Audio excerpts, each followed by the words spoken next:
Welcome to Beyond Time Signatures. Thanks for having me. How's everyone doing? Today with us, we have Mr. Logi, Joe Loletta, and Graham Dupont. Let's go. Rock and roll. Yes. The few, the proud. Doctors, lawyers. Totally. Just kidding. Just kidding. Dante isn't here, but they're doctors. Engineers. Doctors of guitar, doctors of medicine, doctors of guitar, doctors of Pat Metheny. Yeah, sure. Doctors of Pat Metheny. Official. You washed the shirt, right? You washed official- the shirt. I know you had to. I know you had to wear the shirt, but did you wash it? Did I wash it? Is the question. You don't have to say. You don't have to go on record. You don't have to go on record. Saying so I have so when it comes to how clean my shirts are, I have the system where there are three different dominant chords. One of them is spicy.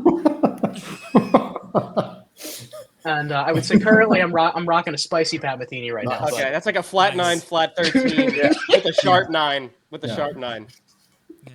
Yeah. Over the sharp 9. Great. Yeah. Perfect. Correct. So Chris, doing can great. I call you Chris? Sure. Yes. Yeah. So like, how did you start with guitar and music in general? I started by just playing as like a teenager and just messing around. I mean, at the time I was learning like what's my chronology like as far as what I was interested in? I think I started with like Blink-182, Green Day, Sum 41, and then I got into like blues type things because that's just what other people I knew were listening to, like Stevie Ray Vaughan or Clapton or whatever. I was into like the Doors for whatever reason. I vividly remember learning like Riders on the Storm. And that was the first time I ever learned like small triads. I had no idea what they were. I was just like figuring it out. So that's kind of interesting. So we're at the middle of the bell. We're at the middle of the bell curve at this point. Before we get to the that's basically it. So then after that, I don't know. I just played casually and I just enjoyed it. And then I remember I had a teacher who is he's a character. And he was a good teacher, but what he really did is he just showed me a bunch of acts and artists that I probably wouldn't have discovered that early on if it wasn't for him telling me about them. And that was like all the big guitar guys, like at the time, you know, it was Dream Theater and Eric Johnson and Satriani and Steve Vai. So I got big into those guys. But then I started to get into other players that I think I was more interested in, like musically. I was into the classic, you know, Eric Johnson, those guys, more for their playing, and like just their facility was interesting and exciting, especially growing up practicing. But then I started getting into stuff that I just liked what it sounded like regardless of the facility. And that was like Metheny was huge for me. Like the Way Up, that album was like I listened to albums so many times. What age were you listening to Pat Metheny? Let's see. I was like 17. Gateway. I guess. That's the fucking gateway. Yeah, that's the stinking gateway. Yeah. That was a big. I mean, that's like the third DMT hit. That's like the third DMT inhale. I mean, I'll be honest. I started listening to Pat when you're 17. Joe, imagine listening to Pat when you're 17, dude. I mean, dude, Misha was listening to Holdsworth when he was 17. It's the same. Here's the funny thing. That's the K-hole. That's the third DMT hit. I was going to this. I'll never forget this. It was kind of like I don't know. It kind of hurt my self-esteem a bit, but the first big album that I got into from Holdsworth was what's the album?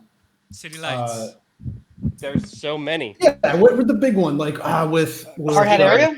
Tokyo Dream and whatever. 16 Men of Taint? Tokyo Dream, that's Secrets. That's with City Lights. Yeah, whichever the album is. I remember listening to that, but the album that I got really into, because that was when I was just trying to build my technique and like my ear training stuff and just learning solos, was an album that he did with the Mike Varney project with him and Frank Gambale. It was the album was called Truth in Shredding. And I remember downloading it off of Kazaa. This exists? Wait, with Frank Gambale? Not to be confused with the what's his the name? fuck up. I have The Laurie Monk guy's website where he still posts Instagram posts by female guitar players. Joe, He's- dude, he's I'm such a huge Frank fan. I didn't know that existed. So yeah, they have an album together, and I didn't know they had a freaking album have an together. album together. And They was rubbing elbows. They was rubbing elbows. They had a Spyro the Dragon and Crash Bandicoot collab. Oh my god, they had a Mustafa, dude. They were hanging out. They were hanging out in New Orleans for 4 days. Yeah, I would check that album out. Like, there's one song on there that's called "Not Ethiopia." It's a cover of it's a tune by what's the big saxophone player, the guy who Michael Brecker. Thank you. Yeah, it was that tune, and I remember the head is nuts. It's like a crazy head, and I remember listening to it, I'm like, what in the hell is happening? And this is when I knew nothing, and I was trying to learn it. I mean, I think I had it. I don't know if I had it at tempo when I was 16 or 17. And this was the thing that I will never forget. I was so pumped on this album. I drove to, and this is in Florida, and I'm hanging out with like my Florida friends who were just doing Florida friend things, going out, whatever. Like going stuff. Yeah, going to parties, going to football games. And I remember rolling up to a football game with my friends, blasting this tune. And like no one knew it. Everyone's like, "What the fuck are you listening to?" Like, it's called sex haver music. And I was the only one at that time who was like even remotely into this whatsoever. And at that moment, I'm like, "Oh shit, maybe this isn't cool. Maybe I'm the only one who likes this." Right. I remember looking back now, it was a hilarious choice. Like of music to be blasted. To it? And it was just that music being intrinsically interesting and not like any kind of social. No, I just thought it was gameplay. Because for me, it took like, I mean, I'm an extremely rigid person, and we don't have to ask Graham about that because he'll do a full blown diagnosis. But I'm the kind of guy who gets just stuck in listening to 2 or 3 different artists, and that just becomes the way that I experience music for 5 years until I'm pulled out of it by some kind of paradigm shift, like maybe a new circle of friends that I'm with, where the norm is kind of to be versed in this kind of music, and I have to get hip so I can be part of the conversation. And like there's part of my trajectory that's just been fueled by being interested in the music itself, but there was kind of this lore, this like intrigue to just being the guy who knows about like the Alex Argento, Marcos Fogli album from 2008, or being able to name specific Alan Holdsworth records that kind of was like a social achievement first that led me to finding it intrinsically interesting. Yeah. So you were led to that stuff purely just because for me, knowing that stuff for like being the guy who knows that, it would net me 0 social points because no one cared. Like if I was like, dude, check this out, they'd be like, this is stupid. I don't care. So it was more me. I think I liked it because at the time I was I was listening to stuff because it was cool, of course, but I also was just hungry to understand like these sounds. Like I would hear something and be like, what is this? I have to understand what this is because like this is something that I want to have. I want to have access to this. I want to understand what this is so I can use it or I can spot it in the wild and not be confused as to what's going on. So whenever I came across something that I was not like orally familiar with, I would get obsessed with it. Like, what is this? So that's kind of how the chronology of what I was listening to, that's how it flows. Like as I got into a genre and or a player or a style and understood it, then I started to just continue to look for things that I did not understand and try to do my best to figure out what's happening. It's not really like that anymore, I don't think, but definitely in my upbringing, that was a big factor. And that's why I was listening to stuff. Yeah, that's where I am right now in my journey. Mm-hmm. It's I think a spot that everyone is in at some point, like especially if you're really into the craft and you're dedicated to like being as strong with the craft as possible. Everyone goes through that. Which is if you notice that there's a gap in your understanding, you're going to correct that. Yeah. Before you move forward. Well, you should at least. Hopefully you do. Yeah. But that was, I guess, the main thing. And then as I got into those players. And then at the time, I also just started listening to other styles that I just never really got into, but I had friends that were like, I got really big into Circa Survive. which is like a Philly area represent. I don't really know what the genre would be, like an alt rock kind of thing. I got big into not that genre, but that band and maybe a couple other bands from that world. I got into. There's another band called Mew that I'm a huge fan of. That is, I think they're from Denmark, and kind of the same thing. And the running quality that those bands have are, I guess that was kind of like a new thing for me was melody. In the past I was more into like the mechanics of how a song was made, like the types of progressions, the leads or the technical stuff that people were doing. But those acts is when I started to really notice like the power of like, oh, what this note, like a 2 over a minor chord, like, oh, that makes me feel this way. Interesting. And I didn't really know that or notice that until I started listening to those bands. And that started to make me think maybe that's something I should be thinking about, because I don't think I was necessarily thinking about that up until then when I started listening to those bands. So like that, especially Mew, like that band, if you've ever heard them, they're not like super technical or whatever. They're just really interesting arrangements. It's like if you got a bunch of guys together who are all like skilled, but they don't really care about being the best technicians. They just want to make cool stuff. That's what it sounds like. So it's like the showmanship isn't like to the max, but the accuracy is there. You can tell that there's like they're just trying to come thorough up with understanding cool of what stuff. they're doing. Yeah, cool stuff, cool harmony, interesting vocal style. The guy has like a higher voice, kind of like Circa Survive, which that's not that I don't necessarily like go for that, but a lot of those bands for whatever reason do that. Yeah. I'm not super familiar with Circus Survive, but I'm just knowing how many places you obviously draw from in your own music. Yeah. I'm curious about like that band. Where exactly that layer of your influence plays in. That band was the band that taught me that I like the sound of 2 over a minor chord, like a minor 9, like or minor add 9. Like that was the band, because that guy does it all the time. If you listen to his melodies, he's constantly doing Anthony Green. Anthony Green, yep, that's the guy. So we could probably talk forever just about the responsibility that a vocalist has in a band that composes first and then leaves like the few remaining chord tones to the vocalist. Huge. Don't screw it up. Yep. Anthony Green is among the best, you would say, at knowing. I will. I'm not gonna say the band, but there is a band that is popular that there is a band that is popular that I used to love. And I still think that they're good, but I don't think that they're as good because the vocal melodies are so different than what they used to be. Like, I think what they used to be is really interesting note choice and interesting the way the vocals like communicated with the progression and how the melodies traveled to land on these certain notes. I always thought was really intriguing and really cool. Right. But then as they went on, the music I think is still cool, but the vocals just kind of turned into like kind of meandery, pentatonic, bluesy kind of stuff, which is probably fun to sing and sounds good. And it's like, it's for most people don't care. But for me, because they lost that really interesting note choice, I lost interest. It's irresponsible. Yeah, it's I don't know. I would, or they just There's it's like not necessarily 5 responsible. bands. Maybe they just. I'm picking up what you're. I may or may not be picking up what you're putting down. So I mean that's like I think there's a lot of prog bands that do that. I think pretty well. You're talking about a specific band with a specific album. Geez, that was thunder. But yeah, I think actually now that I think about it, I think it is a specific album.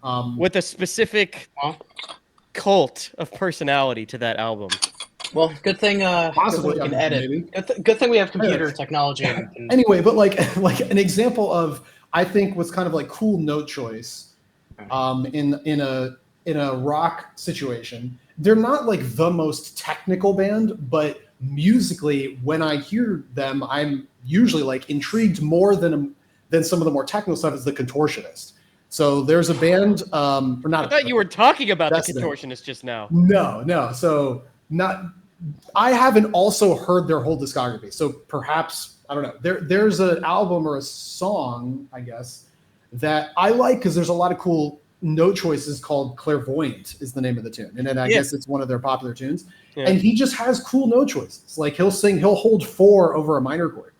And it's like, oh, I like what that does. Yes. Turns it into this sort of like minor 11 kind of thing. And there's cool little flavors that happen that I always really appreciate. And it's that kind of my early whatever 20s or whatever, when I started to listen more to melody, that was where I started to learn that, like, paying attention to how notes are interacting with the overall progression. That stuff I personally really like.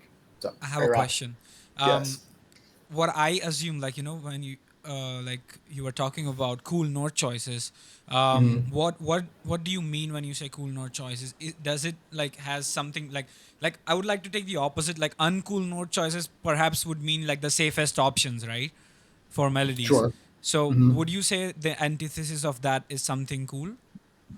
So cool is a subjective term. Like cool to me means something that hits me like, whoa, I like that. I want to hear that again. What's cool to me might be dog shit for someone else, for sure. Like, I know that for a fact. I mean, my stuff, like the Galia social stuff, sounds a certain way because I'm going for a flavor. But I know other people, whatever, they don't like it because they're not used to that flavor, whatever, it's fine. For me, it can be one of two things. So the blatant cool sound is kind of what I was talking about earlier. It's just the interaction between a chord and a note. So if I play, just like a B minor chord, if I go, that's the 4 of that chord. So that's this. So I love that flavor. I can't tell you why I love it. I just do. Like, whenever I hear it, I'm like, sick. And I just learned it at some point, and I started to sing it all the time. And I'm like, okay, I guess I just like this. All right. And I just continue. And then 2 is also good. That's a lot more of a common one, just because it's because it's equivalent. It's relative to playing the 6 of the Lydian, right? So over the 4 chord of a major, you'd be playing the 6 of that chord. Sure, I see what you're saying. Yeah, and it's also like the 2 of a minor chord is the 7th of the relative major, which is also a common note. So that one's a little more normal. But I just like, I don't know, interesting flavors. I like hearing interesting qualities of a chord, but coming from the vocal, as opposed to having the harmony be this like really rich voicing, and then the vocals doing like minor pentatonic. You know what I mean? Yeah. I like. I don't know why there's such a culture of playing it safe, at least like at the front of house. There is just this super dominant culture of just playing it as safe as possible, and it's because I think it's more because of a lack of knowledge than anything, or like people are maybe they're when they sing what is comfortable, and usually what is comfortable to sing is stuff that just comes to the ear naturally, which tends to be safer. You have to really I don't think many people would I don't think they would naturally shoot for some of these choices because it doesn't come naturally to their ear. Whereas if you're a player and you hear these sounds, you might naturally want to try them. So I think you almost kind of have to be some sort of instrumentalist to experiment with these sounds, but that depends on the person, of course. Right. But so note choice, I think, is how the note is actually sitting on the chord, I think is cool. I don't know. I've been wanting to do more of like melodic minor. Like I've been wanting to do more, like actually go like do those do whatever. Like I want to do stuff like that because it's just not something I hear all that much. So that's cool. So note choice, but also it's complete. Yeah. It's almost untouched in Western music. Yeah, and it's to the point where every mode of melodic minor is just melodic minor. Right. It's not none of the. Yeah. Why is that not palatable too? It's like we hear it constant. I mean, people are stumbling across melodic minor all the time. But why is the question, why is like the major scale and major mode so easy to understand, but melodic minor is just sort of like a nebulous concept? Same question. It has number one, like I don't know, Joe and I have gone back and forth about this, and like we see it either relative to the altered chord, or when we speak about it, we're talking about melodic minor as it relates to the major scale. And then because I only really use melodic minor, number one, for augmented stuff, and when I'm like trying to think about out of the box type stuff, or if I'm just using an altered either an altered 5 chord, which then you can pivot to melodic minor by using that altered chord as the like flat 6 melodic minor equals 5 altered type deal. So I'm wondering why can I only see that as the only uses? Like, why is there like there's not a dearth of knowledge about melodic minor. I think it's the application. Yeah, there's two approaches. I actually have an approach I can go through right now that I think is ultra simple for melodic minor. Yeah. Classical music would traditionally use it as a way to like it was like a modified way to resolve. So if you're going to E minor and you play like B7, people would resolve like this. So of E minor, that's 5, 6, 7, 1. So really, it feels like you're playing dominant with not a flat 2. You're playing 1, 2, 3, 4, 5, flat 6, flat 7. So that's how it traditionally has been used, but we don't really do that anymore. The easiest spot, and this is how I teach melodic minor, is the minor 4 chord. So like, so the reason why that exists, so let's say we're in the same key, like key of G, you're playing G, and you go to the C chord, right? You play whatever, 4 chord stuff.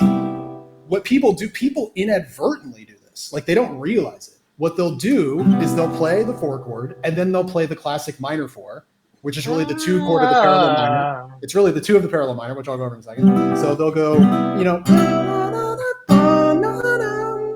and so what that is, they won't realize what they're doing, but they're actually playing melodic minor. And why are they doing that? Because when you make that switch and you keep singing this note, to the casual ear, that's an easy note to sing.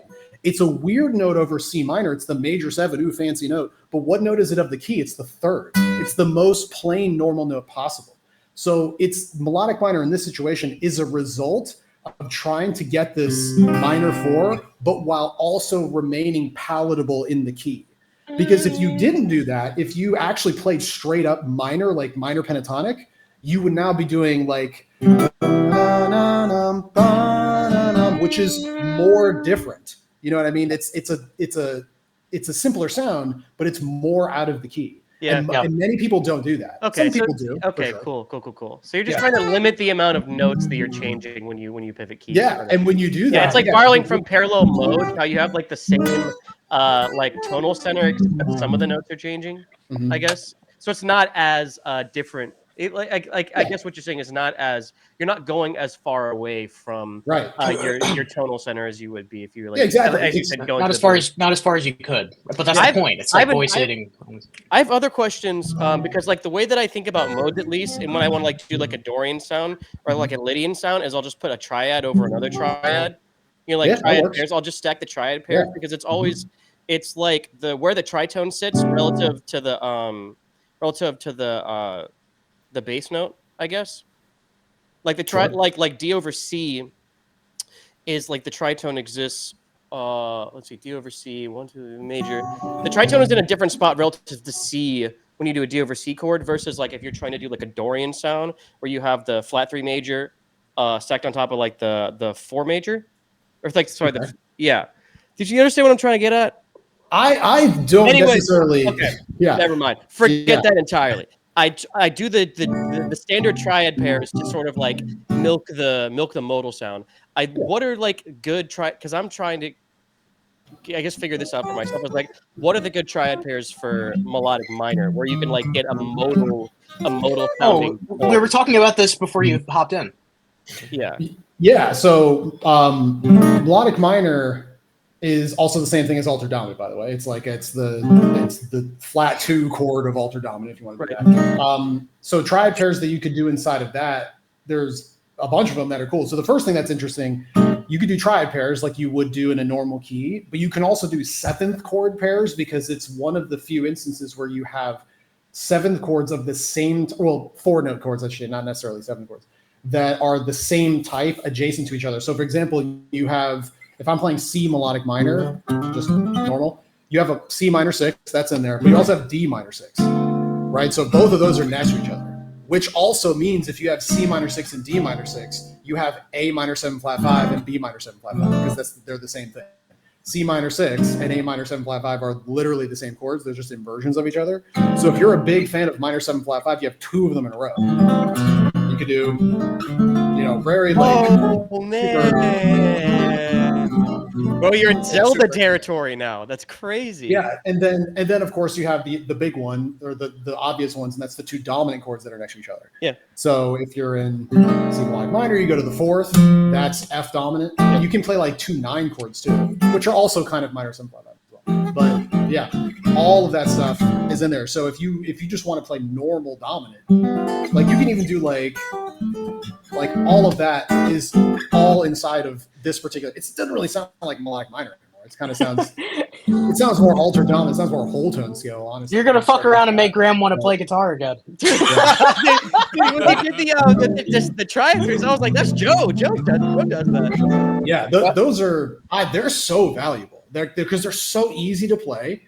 They're easy to come up with and discover, and they give you such a strong sound. I'm about to pick And up the guitar because again, playing bro. triads are so strong anyway. Like, and you're stacking them like that. There's so many opportunities. Yeah, but that's. Do Yeah, you see drop twos as limiting after you become like hyper aware of how they're kind of just these 16 shapes that you can use, and that's kind of all you're doing after a certain point? Or do you see it as elegant in that it is this kind of perfect system for the guitar? I'll be honest with you, I don't know what drop 2 means. Just the voicings, the voicings that you're playing, so that if you take like a okay. 7th chord in just like closed form where you have 1 3 5 7, and you drop the second highest note to the bass, so you would have 5 1 3 7, something like this. You've played that a million times. Oh yeah, okay. Yeah, so just I just call that. I call yeah. that a 5 bass chord. That's what I call it. Okay, but the 5 bass chord in tandem with the regular C major 7 chord with the 1 in the bass, and then the one with the 3 in the bass, and the one with the 5 in the bass up an octave, and so on. That sequence of voicings, they are known colloquially, I guess, by jazz nerds as drop twos. So whole set of voicings that which you used as an example of like finger independence exercises on the guitar. Sure. You made a video about that. You've probably made it multiple times. Those voicings I just refer to as drop twos. Okay, gotcha. Okay. They're clusters. They fall on 4 adjacent strings. They apply to major, melodic minor, or major, dominant minor, and minor 6 usually. Okay. So you have these like 16 voicings total, and you start to realize after enough time playing that, like, at least in my case, almost all of my chord melodies, almost all of my polyphonic playing on the guitar kind of is contained within this set of 16 voicings. Yeah. And it's almost like this is just like the guitar kernel. This is the harmonic kernel of the guitar. And I guess because obviously I would guess that you're even more familiar with that language than I am. Does it feel almost like a limitation just because it's so predictable after a certain point? It's like, I'm just playing the guitar chords, Right. I see what you're saying. Like you're playing. There are only so many ways to do it. To do these things on the fretboard, so you kind of it's a finite amount of information. Yeah, exactly. There you'll come to a point where there's like, this is just the way to play the major seventh. Like, that's just what it is. Yeah. So in that scenario, I can see that. I usually try to, as far as playing goes, I think I'll try to fill it in with other things. So I'm not necessarily just playing like I might do like melodies to connect. Melodies to connect. To me, that's always the biggest thing, because if I hear if I want that, so now that's me playing voicings that are sort of that, but mildly different to accommodate the vocal melody. You know what I mean? If you're thinking, or accommodate not necessarily vocal melody, but just a melody. If you're thinking of chords as shapes, that's great. It's fine. I mean, you can get a lot of stuff with that. But if you think of a chord and then I want to play this chord with this melody, you'll just immediately start getting different choices because the melody is dictating what you're doing. And so if I'm ever playing, I'm always trying to say, like, what sort of melody do I want to play right here? Like, if I want to go on top of C major, I'm not going to play this because my melody tells me that's not the note, it's that. So I'll play, and then maybe. So that's giving me. There's still, this is still kind of the 3 in the bass chord. So is this, and this is still 1 in the bass. It's not that. So what percentage of your students would you say get to a point where they can access and benefit from this kind of knowledge? I don't know because like as far as because students, it makes so much sense to us, and it's this thing that to us kind of unlocks the potential of the guitar. But as you know, you know, the preeminent guitar educator that you are, I think you, like I've said before, and I'll say for the rest of my life, I think you understand and convey guitar curriculum better than anyone. I'm wondering glad to hear that. how. Yeah, I mean, I imagine you deal with a lot of intermediate students. This is something that Graham and I were talking about. We're kind of curious about what is kind of the most common block or the most common cause of death, to use Graham's terminology, that you experience in like intermediate students. What do you find keeps people stuck most often? Oh, interesting. Okay. Lots of stuff.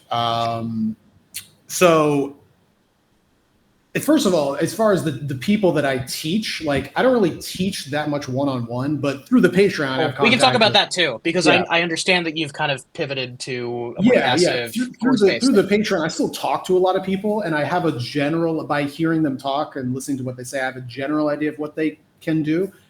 There are some people that are very good, and they will kind of hear me describe something like that. Maybe it won't lock in immediately, but I can tell like once they're experimenting, I can tell like, oh, I see what you're saying. And then they kind of do their thing.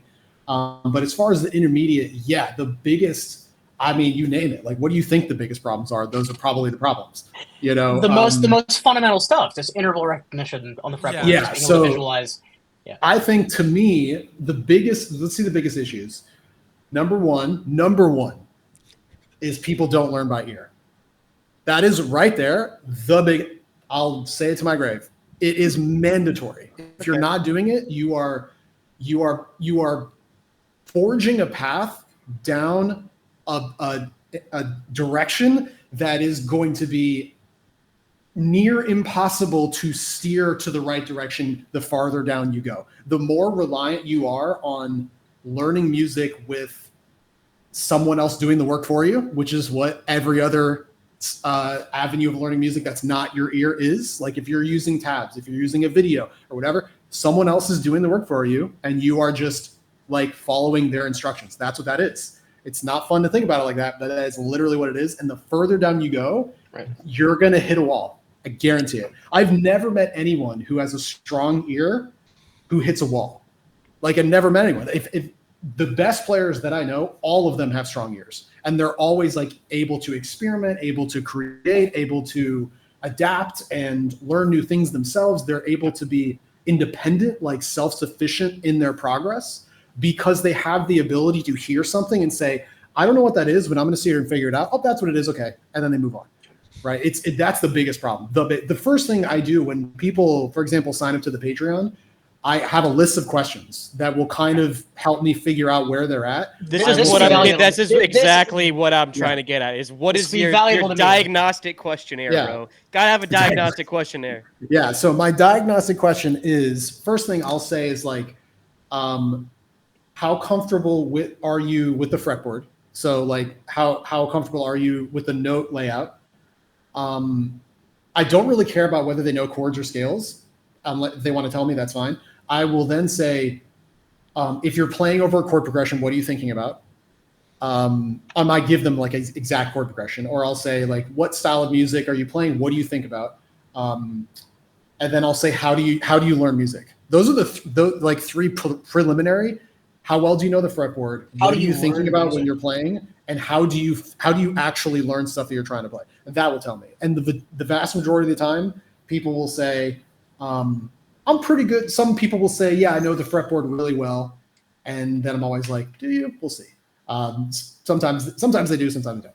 And then they'll say, you know, oh, if I'm playing over a tune, the classic thing is they'll say, I'm playing, you know, I'll play this particular scale, or I'll figure out the key and then I'll play that scale over this or whatever, which is wrong. Well, it's not wrong, but it's not ideal.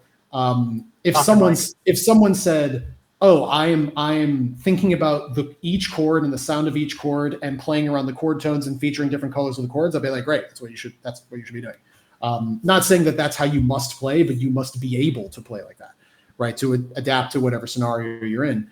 And then the other thing is they'll say, you know, how do you learn music? And they'll always say like, I'll try to do as much as I can, but then, I'll look up the tabs or I'll look up a video and whatever.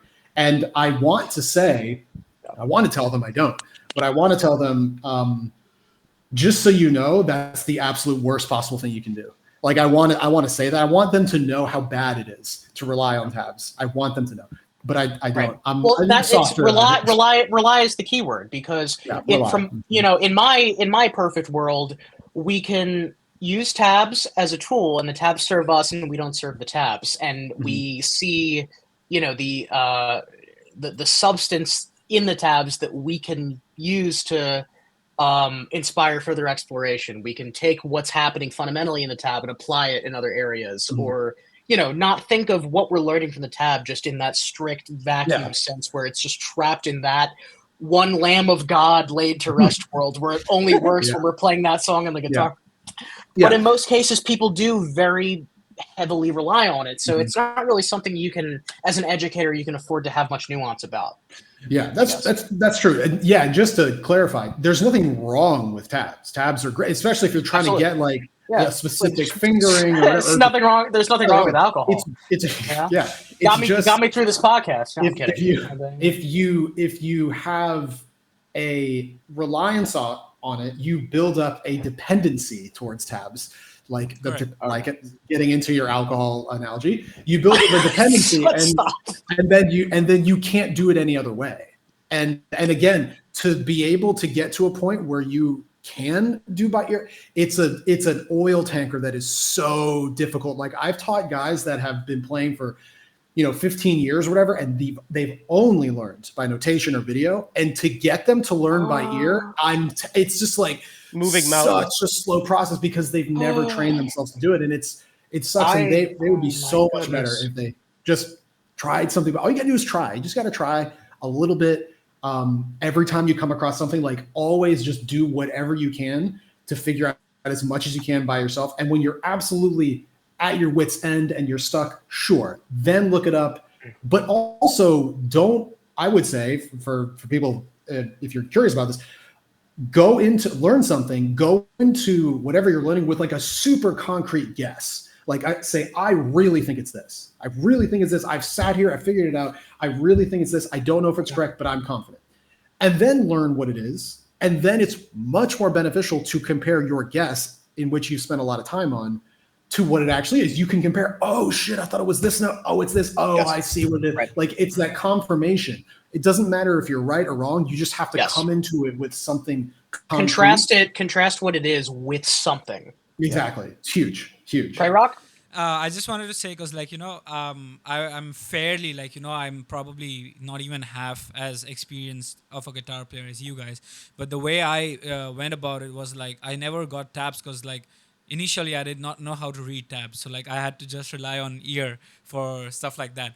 And what happened was because after a point, you start hearing those patterns. So let's say if I'm playing a pentatonic, I'm repeating a note sort of thing. So you just, and the classic minor 7 chord, but with a second add 2 or add 9 or something like that. So you start to hear those things, and perhaps what you just said, that you're trying to guess what it sounds like, and then you just play it, and then and then you just check whether your guess was correct or not. And that's huge, because that's how I started as well. And another thing with ear training that I sometimes you think that this is played a certain way, but there's always an easier way to play it. If you think that these fingers are hard, and because ultimately the notes are the same, and I don't think a developing ear can understand the difference between timbres. So playing the same note but on 2 different strings, there's definitely a different sound, but while somebody's developing that, it's perhaps harder to gauge that. So finding out where it's played on the fretboard is equally important, and having a context of what comes next or what came before is so much more valuable to gauge that, where it's played on the fretboard. There's go ahead. There's a jazz guy that I was working with over the summer in New Orleans, and he, for transcription stuff, he would give me some 40s, 50s, Jim Hall jazz stuff to transcribe. And maybe like the hardest part of that were like these small little micro intonations and like these slides that are like barely audible. And he's like, oh no, he's sliding, or he's doing this little trill, and I'm like, how the heck do you even hear that? That's sort of so. But then he also gave me this Bach piece too, like Partita like number 2 from like a B minor. I can't even remember. And I would prepare a transcription, and he'd be like, why are you playing it like that? And I'm like, well, I see all these spread triads and stuff. I hear these spread triads. So I'm like jumping around. And he's like, do you see how many positions you're jumping around? And I'm like, oh, sure. And I'm like looking at the way I'm playing it. I'm like, yeah, I'm like jumping like 5 frets at a time just to like grab these notes. And he's like, dude, like your hand is like this. You're like, you can just close it down and play it like that. And I'm like, oh, dude, you're so right. So it's something that Prayrock said about like, you can transcribe things. Cause like I started transcribing because I liked lead guitar stuff. And it's like, you don't really need tabs for that because everyone's going to play lead guitar stuff different, more than likely. But now I use tabs a lot because like I want to learn riffs, and like I'm not going to figure out a 5-voice chord with extensions that's distorted. That's a waste of my time. I'm going to look at the tab. But it's like, wow, the jumping around and stuff like that, you know, and like figuring out like not only like the right notes, but also like economics and economy of motion. That's another thing too, is that like I like patterns and scale fragments, and I kind of abuse these, and it's in my playing a lot. Patterns and scale fragments that are more economical to me, even if it has like the same sound, it can kind of become your own sound. But I can't remember who exactly said it, but it's like guitar is hard enough. Like why make it harder? Sure. You know, like play something easy. That's why partly the reason why I like triad pairs, and I like the sliding down and like hammer on stuff that Pat Metheny does, because it's such a really cool, it's such a cool, awesome like that's up it's like lets you do these sort of like noodly lines without having all this like chromatic vocabulary, without having to know how to what direction and like all that economy of motion stuff that goes along with the bebop language. But it's just like a really, really easy and cool sort of like liquidy, like effervescent sound that you can tap into. So I don't know. I like when I listen to Pat Metheny, I'm just like, that's amazing. I love that. And it's easy to do, sort of. So that's kind of like how I teach myself, like how I like want to progress at guitar, is like making it easier for me, because I hate doing technique. But both of you were kind of hitting on the same thing, and that's like getting optimal fingerings. And one of the things about that's so important about ear training is that you don't have a fingering. It is up to you to figure out the fingering. And that process of saying, I hear the notes, how is this being played? What is the most efficient way to play this? Is inadvertently teaching you the fretboard. It's teaching you how to look for optimal fingering. Like I was doing one, on the Patreon, I have this tier where people send me stuff that they want. It's like the opposite of what should be happening, but they'll send me like, hey, what's happening in this solo? And I'll just kind of walk them through it. I don't really want to teach them. I'd rather they learn it, but it's more like what is conceptually going on in this part of the solo. So I usually learn it. And there was one guy we were going through, I think this song was called Root Food by Scott Henderson or Tribal Tech.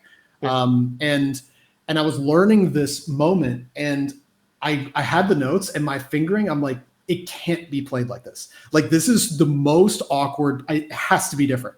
And so instead of just sitting there and be like, well, I guess it's this way, I sat there. I'm like, no, it's something else. And it turned out to be like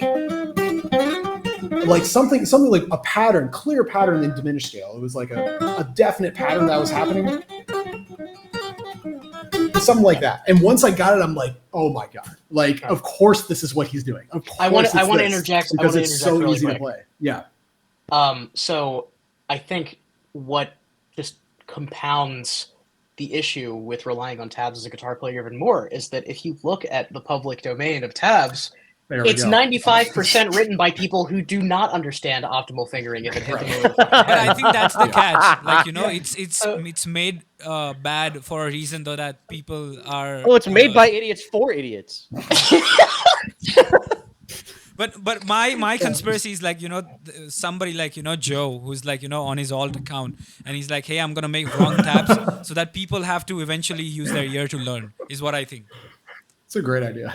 Yeah. I mean, Grand conspiracy. I'm all for the psyop, but we got the model, but we need a better distribution. Correct. We got the model. Yeah. One very, because like before, like, the podcast, like the whole week, I was listening to Rise, and like I learned like that one passage from Colors, and like, I think I get an idea from that Colors song itself that you like the sound of a ninth a lot, right? On that album, On a yeah. Mind, On that, yeah. so that album was some of those songs, just the structure of those songs were put together a long time ago when I was really into that, for sure. So definitely like vocally, for sure. Correct. Yeah. And I mean, like, chord-wise, I guess. Yeah, for sure. yeah, totally. And what interested me the most was like, how the melodies were crafted, like, like it was very, very very decisive, and like, because like, and it was totally new, because like I'm transitioning from a riff based songwriting to a more melody based songwriting, and I think like this happened at the perfect time, because like that album Rise is like the perfect stuff, because like you're not playing anything too technical. Like sure, like if you want to go from one section to another, you're using some modal concepts, like to get to a different section, but like it's just some, like your riffs are just something that accompanies vocals. And I think I want, because like I think we have a good two different perspectives, because like Joe's, I mean, I'm not sure, like I might be wrong, but Joe is a more riff based harmonic songwriter, and like I would assume Christian, you're a more melody based, and then reverse engineering riffs around that. So like how does both of them work out? I would love to know that, like pros and cons too. I think for me, I'm not a great riff writer. That's probably the main reason why. Like I think I'm more like Joe is like an amazing riff writer. I mean, he's got some of the best stuff 100% out there. That's what like first drew me to him when I discovered his Instagram. I'm like, whoa, these are just so interesting. It's like everyone is playing stuff like that, but it was always like just kind of very noodly, and it seemed like it was more based on, this technique is cool. Here are a bunch of notes that happen to have this technique in them.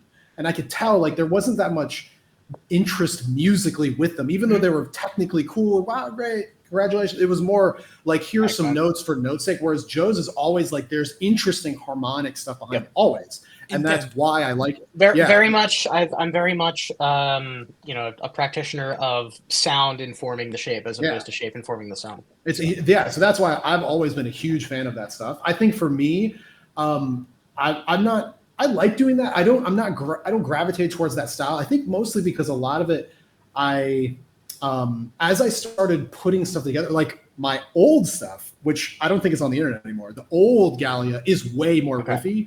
But it was more of like when I did it and I was listening back, it kind of felt like I was sort of doing, like trying to be something that maybe I wasn't really, and it kind of felt like I was an imposter trying to be this like guitar, like almost like metal style. Because the more I started to do stuff, I actually liked clean guitar with thick arrangements, and riffs kind of don't work all that well because you have to thin out the arrangement so the riff can live. And I just always wanted like a bunch of shit happening. So whenever I try to do riff, I'm like, it's a little too much for this. And as I'm putting stuff together, I'm like, I guess I just don't really have a lot of guitar-y things. It's more atmosphere. It's more they're in the background. They're part of the arrangement. And I just think it sounds cool. I mean, so for what it's worth, though, doorways and warning signs with candy wrap. Oh yeah, right. Yeah. So the old warning signs, which is Colors, that stuff is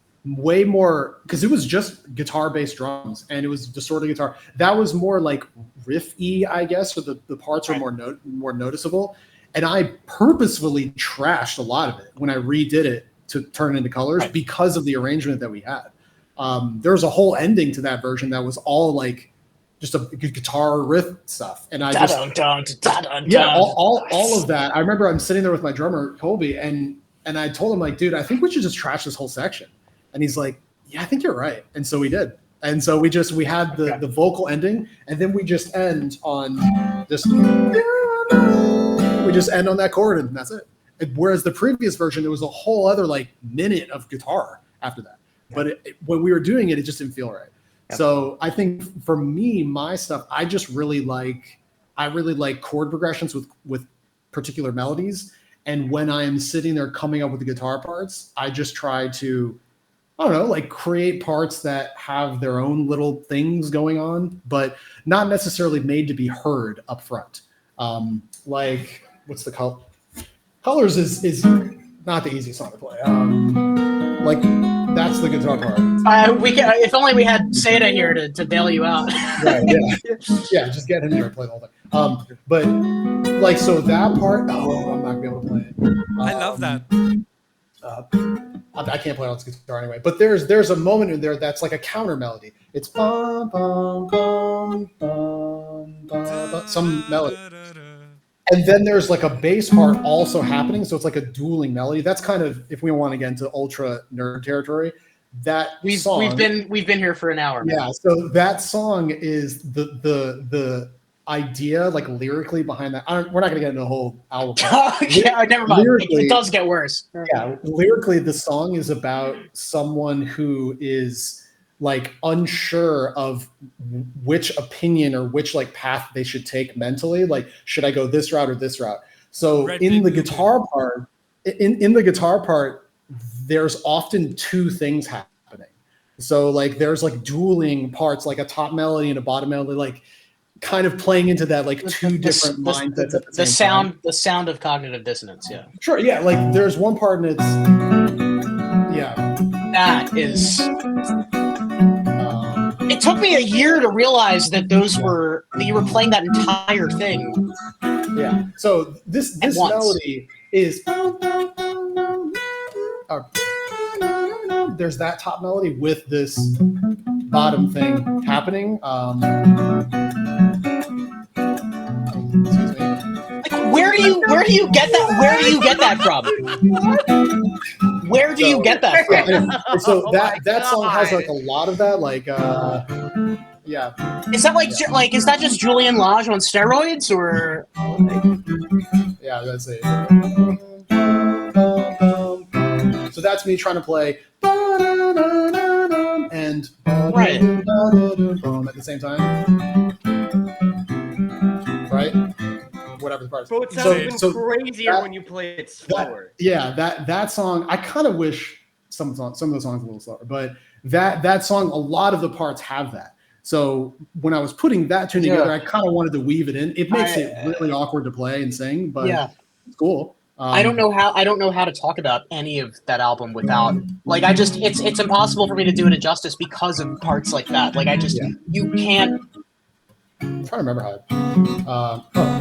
It's orders. Let's see. It's just one note. That's probably the easiest one. Super easy. Yeah. Easy, but still so uncommon. Absolutely.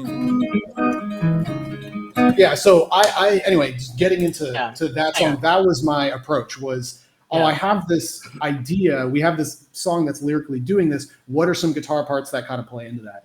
And that's also what we were doing in the original version, but I kind of liked it better when it was just this sea of notes just kind of happening in the background as opposed to stuff that you're really trying to hear, because then it starts to compete with the melody. So I kind of like it a little bit more in the background.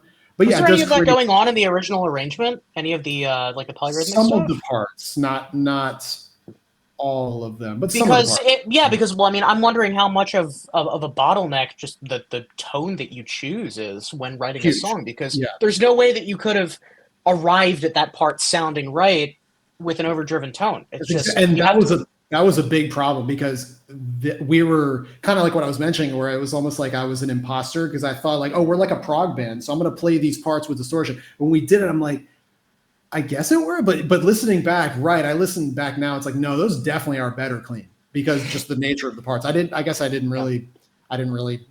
in the right mindset to dude, it's like Julian Lage on a grid. On a great, yeah, it's definitely. But like in a flattering, in an aesthetic way. It's not like it doesn't detract from it. It's just like you just do not hear that kind of guitar. And it's ironic that you strive not to rely on technique and not have technique and showmanship be kind of the star of the show, and yet even with this like super well composed product that you have, there's like we should still be talking about the crazy techniques that are woven into it. There's so much going on that just nobody does. There is a lot going on. It's annoying to play. And how well it works in the composition almost like obscures just how like outstanding the technique actually is. Cool. I'm glad to hear that, because sometimes I feel like it's like over the top a little bit, but that's crazy. As long as it's like you solved an optimization problem. It's like machine learning. Cray Rock can attest to that. That's crazy, dude. That sounded like a sea shanty. Yeah. Mm-hmm.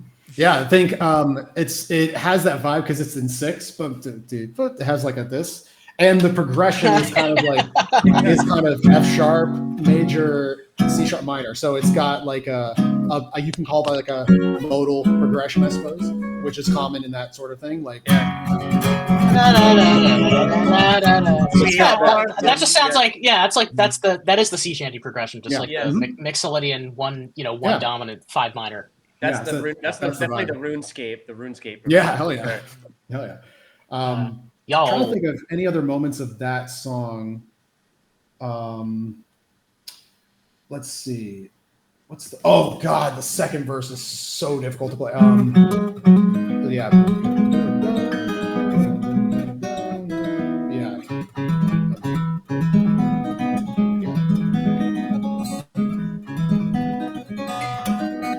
For whatever reason. Chris, do you think because of your classical background you're so goated on hybrid picking, or did you practice hybrid picking later on? I mean, that's the elephant in the room. I think you got the acrylic nails. Exactly. Like we got to talk about that a little bit. Surprising as well as I am. So I started, I guess, continuing with like my trajectory. My trajectory of playing. I definitely got into classical guitar big time when I was my early 20s. I went to school for classical guitar. The school that I went to wasn't all that great. It was fine. It was like a brand new program, so they were really new, and they weren't really filling it out to benefit a guitar player. They just wanted to pump out like music teachers and stuff like that. So it wasn't really a good place for me. But I had a teacher for the first 2 years that was incredible, like really good player. He was a guy named Rafael Padron. He was a Cuban guy, I think, Cuban player who taught out of Miami University, and he commuted to teach out of this other school that I went to. He was awesome. He didn't really speak English all that well. I got his website pulled up here. Yeah, he didn't speak English all that well, but just it didn't matter because I got so much by watching the guy play. And the other great thing about him is that he let me do whatever I wanted. Where he would he knew that I was at a facility where he's like, okay, I don't really have to like teach you the basics. Like you're already comfortable. So for him, it's always like, what kind of tunes do you want to do? And so he would just bring in music that he thought was cool and he thought I would think was cool. And most of the time I did think it was cool and I played it. It was great. It was really cool. I remember, here's a piece if you guys want to check this out. This is a piece by a guitar player. I might have mentioned this to Joe maybe in the past, but the guitar player is a classical guitar player. I think he's Belgian. I don't know exactly, but he goes by Boris. Well, his name is Boris Gaquer, Gaquere, I want to say, Boris Gaquer. Yep. And he has a piece called Baile Funk. It's Baile funk. It's like a Portuguese term. Yep. Yeah. I saw this guy perform this at a Miami Guitar Festival, just like a bunch of classical, and I was like, oh my god! Like when I heard this guy, that just lit a fire under my ass as far as playing, because it was just unlike anything I've ever heard. It was so cool sounding, and so I started to get into that piece. And he has an album called Obrigado, I think it's the name of the album, another Portuguese term. Very, great. I mean, very big on the Portuguese. Yeah, so I think because this guy studied or spent time with the South American classical guitar duo called the Assad brothers, Sergio and Adair Assad, I think, who are like legendary players in the classical, like South American style classical guitar. Yeah. And they have just a really distinct compositional style. And he studied with them, and I guess he kind of got a lot out of it. But that I got really into that world for a while, and just from a playing perspective, it was unlike anything I'd ever heard as far as classical guitar goes. So I got really into that. And the cool thing about it is, after I saw him play, I came back and talked to my teacher in school, and I'm like, man, that piece was so cool. He's like, oh, I'll bring the music next week. I'm like, sick. And so I learned that, and that was like the big piece that I played for my what's called a junior recital in school. So you have like, at least in universities here, you have recitals that you do as a junior and a senior, and they're like 45 minutes to an hour long. And so I would play, my junior recital was all these pieces that I really liked. It was all stuff. There's a really popular classical guitar piece called La Cathedral. I don't know if you've ever done that one. Nah, never done that one. It's by a classical composer. Last name is Barrios, and it's very popular in the. I've heard the name. I've heard of the composer. Yeah, it's really cool stuff. It's it kind of very typical classical guitar stuff, but cool. Wow. But yeah, and I also played that ballet funk piece, and it was great. It's so hard to play, but it was a great time. Like I really enjoyed that era because I just was like practicing so much. I was playing kind of whatever I wanted. Teacher let me do whatever. I was actually in like a guitar trio with myself and two of my friends, and we would kind of play pieces written for 3 guitar. He let us like write our own tunes and perform them. It was awesome. It was like a great time. And then for my last 2 years, he left, and we had another guy who came from Sarasota who was terrible. And so that like ruined it for me. He was way more traditional and way more teachy and way more honed in on the traditional classical guitar. So then I started going through all of this classical guitar music that I don't want to say is bad, but it was not my thing. It was like the traditional like Tarrega and all that, like it's fine. But to me, I was just not interested in that. After hearing all this wild shit that I just went through, I just wasn't in my interest just dropped. And after that, I started playing bands, and I started to do like, get back into electric guitar. I started taking lessons specifically for jazz improv. So I just kind of left the classical world at that point. But the technique was still there. I still played all the time. But because I went back to steel string and I was still using nails, and I was so used to using nails, my nails were just getting like obliterated from playing steel string. Like I would, after a day of like actual playing, here's my middle finger. I would have, I'm not exaggerating, a divot in my nail from the strings carving out. Oh, so, I'll get that too, just from hybrid picking on an electric. Yeah. And I have to strategically file. Exactly. So that happened, and then if I broke one, I'm like, damn it, like there goes 70% of my like whatever technique. And so for the long time, I just played with nails for my normal nail for a long time, and I just dealt with it. And then I played a show. I was playing guitar for a symphony in South Florida, just like it was like a country symphony. It's like symphonic arrangements of like traditional country tunes, and they needed electric guitar, so I was playing. It was fun. But they had this guy there who was like a guest artist who was playing traditional kind of like folk Americana bluegrass. And he was all fingerstyle. And I talked to him, super cool guy. And I could tell, I'm like, you have acrylics, you have fake nails. And I'm like, I'm always interested in that. What's the deal with those? Like, what do you think? And he's like, game changer. He's like, the tone consistent all the time. It never changes. He's like, my nails don't break. I can show up to any gig, and I always know for the most part what it's going to sound like, what it's going to feel like. And after I talked to him a while, I'm like, I've got to try this. I just have to see what happens. And I tried it, and it was awkward. But then, I would be, I don't know, like out and about, and maybe I would grab a door awkwardly, and I would nail my thumb against the door, like my thumbnail. And in my mind, I'm like, there goes my thumbnail. And then I would look down and be like, oh shit, it's still there.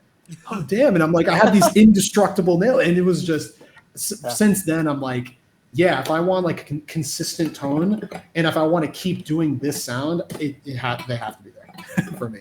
I They've could got just to have not do it. applications outside of guitar too. There's no way. Yeah, the main application is The benefits stop there. the main application. I like it. I will say, like, I'm not the best fingerstyle player. Like, I can do it. I'm not like Mateo, like, or anything like that. Like, as far as playability, like he's on. You didn't break planet. your. He had to have like been one of those guys who broke his wrist when he was 3 years old and had to play that way. Right. At least that's what you tell yourself, and then you find out no, it just worked better for him.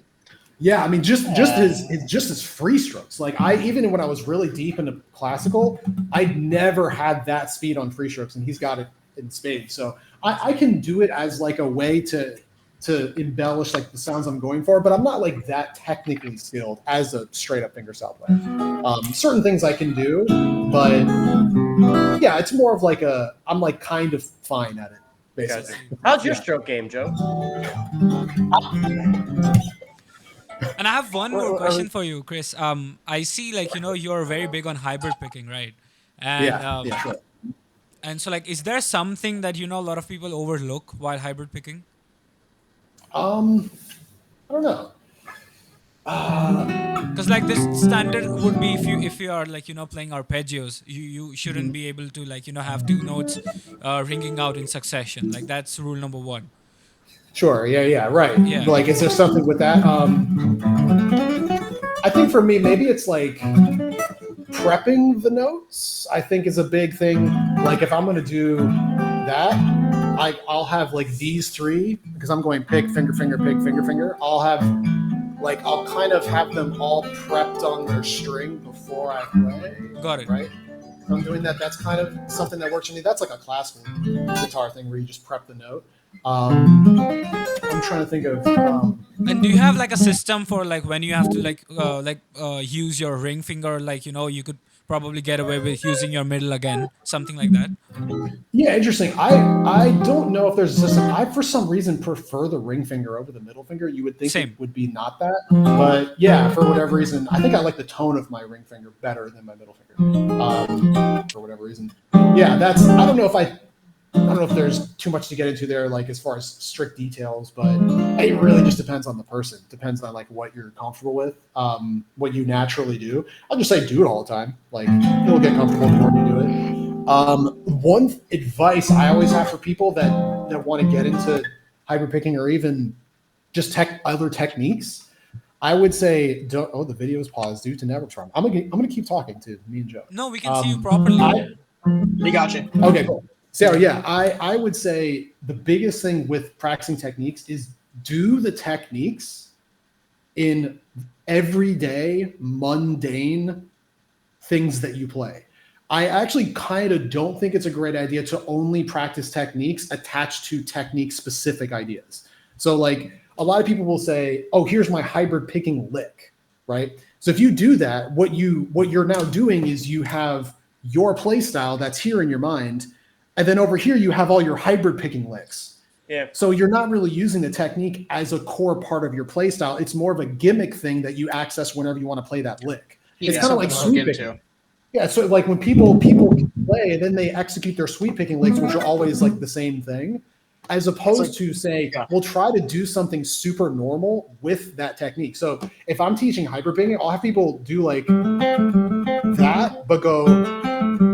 Like it's such a stupid, easy passage, but force yourself to throw in like a middle finger or a ring finger to grab that note. You don't need to do that. You can easily pick that. There's no reason to use your fingers, but that's the point. If you start doing it in mundane ways, it will start to seep into your actual play style, and it won't be like a gimmick trick that you throw out once in a while. That's what I would say. That's a big thing, because that's often what I will see with people practicing. They're always doing like specific hybrid picking or sweep licks. It's like, try that with something that doesn't have to be hybrid picked or doesn't have to be a sweep lick. I have the opposite issue. I'm like having to teach myself alternate picking now. Okay. Because for some reason, when I started playing, hybrid picking was just the easiest for me. Yeah. Mm-hmm. As of like, because it's like the pick hybrid is just easier for me to do 2-1-2s. Sure. Because I started like the arpeggios, I started learning the 2-1-2s. Yeah. And I'm like, this is way easier for me. Way easier. And I'm like transcribing things that I'm like hybrid.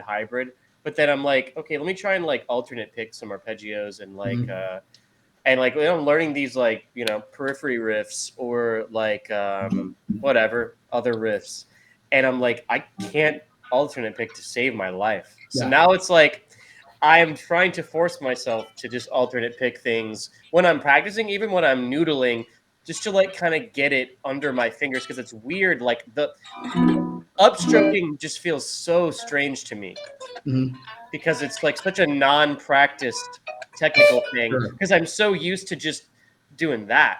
Yeah, I'm actually in the same boat. Like I as far as alternate picking is something that I need to practice. Like it's something that I need to like actually work on a regular basis, because the opposite or the other way, like the hybrid picking way, is just so much easier. Like you were saying. So. Well, your tip about anchoring your pinky on the body of the guitar kind of saved me. As this kind of thing, yeah.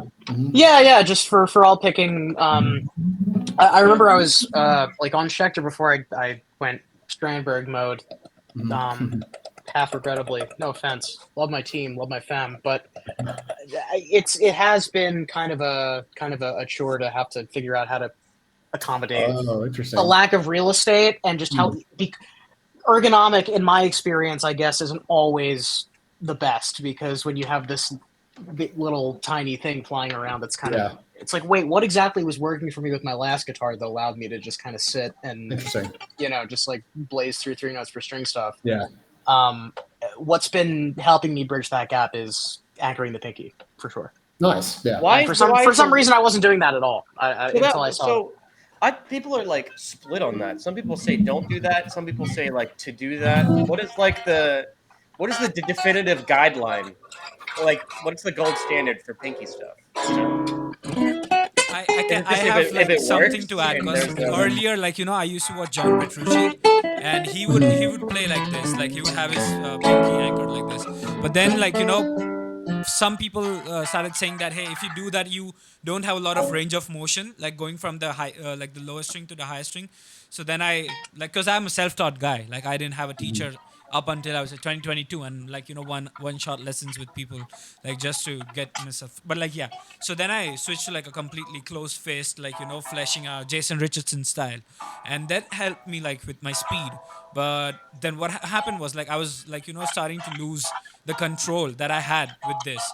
So then Sean Ash told me that, hey, don't just like, you know, pick like this, use your middle finger to like, you know, like lock in your index finger so that it's locked in from both sides, so that it's not moving a lot, and then you can probably incorporate some, like, you know, upward pick escape or downward like slanting stuff to get more accuracy out of that. So that really helped me, and like, you know, I'm really starting to like the attack that alternate picking has. You're right. I wish I could have more advice. It's not something I honestly really think about all that much. Like I as far as technique, at the end of the day, I'm always a fan of like, you got to try everything and figure out what works, like for you, because it's going to be different. The anchoring my pinky, or what I call the mobile anchor, which is like, instead of anchoring pinky flesh on the body, you anchor it with the nail, so that your anchor moves along with you. So that kind of solves the problem. That is what I took from you. That's huge. Yeah. So like if I'm doing it doesn't look like, I'm gonna move my robotic desk down. It doesn't look like I'm anchoring, but I am. Like, it doesn't look like it, but it's my finger right here is just moving on the body. You see what I mean? So if I do like a bunch of like, that's come on. All right, I quit.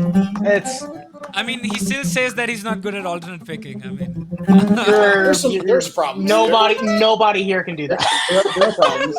I can't down slant to save my life. Oh my god, he's slanting, bro. There are problems with it for sure. There are certain things that I can't do, but the anchor thing, that was big for me growing up, because it just allowed my hand to settle in a spot, and it didn't feel like I had to really worry about losing the string. But I like the tucking the fingers and using like the palm to anchor. I like that too. Like for certain things, I mean, I guess like I still go back to the anchor. Yeah, I mean, it's it's hit or miss depending on. I still usually rely on the anchor. I also don't do that much straight alter picking too, so I don't know. I'm not the Fair. authority on that. You know. Right. Yeah. Well, I mean, you're living proof that you don't need it. You know. My approach to technique is always these are things that you can do to get cool things. So I've met people that say like, no, you have to alter pick everything, and I just flatly agree. I've internalized some of that culture. Yeah. Like there are a lot of my music is tracked the way it is because I tell myself I should not hybrid pick this. Right. Yeah. For certain things, it makes sense. If you're going for a riff or something that needs attack, yeah, obviously, like do that. But if your goal is to alternate pick everything just because alternate picking is the way you should play, that would be like playing saxophone and saying you're going to tongue every note. You're never going to do any legato because that's the way you should do it. It's like, all right, kind of like you're missing out on so much tonal variety by not incorporating other things. So for me, I'm looking for what are some cool ways that, I don't know, give me an interesting way to play a melody that's not just always going to be the same thing. So that's how I like to look at it. Like hybrid picking is nice because it allows me to grab notes that maybe would be more awkward to play. It allows me to play like little chordy type things, like if I'm going like something like that.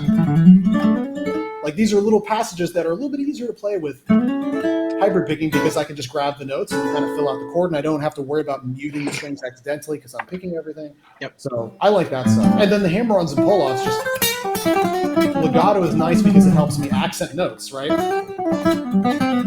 So Chris, are you like a hammer-on only legato guy, or like do you incorporate pull-offs as well? Because like I've seen like two school of thoughts. I'll do hammer-ons, pull, sure. Like if I'll do like this combination. Like I love that. Like that's coming from the hard attack. Are you shedding mostly on an acoustic these days? For the past like week or so, I have. I've been playing a lot of bluegrass. I have no idea why, but it's been really fun. Because where else do you go and you've beaten everything? It's like country is the final. I'll be honest. This is inside baseball information. My electric needs some work. Like it's not playing that well. Like I don't know. I got it refret, and it's not something's off about it. Like I don't know. It's a little bit too buzzy and the action's high to get rid of. I don't know. I'm not. Are you still rocking the Blues Man?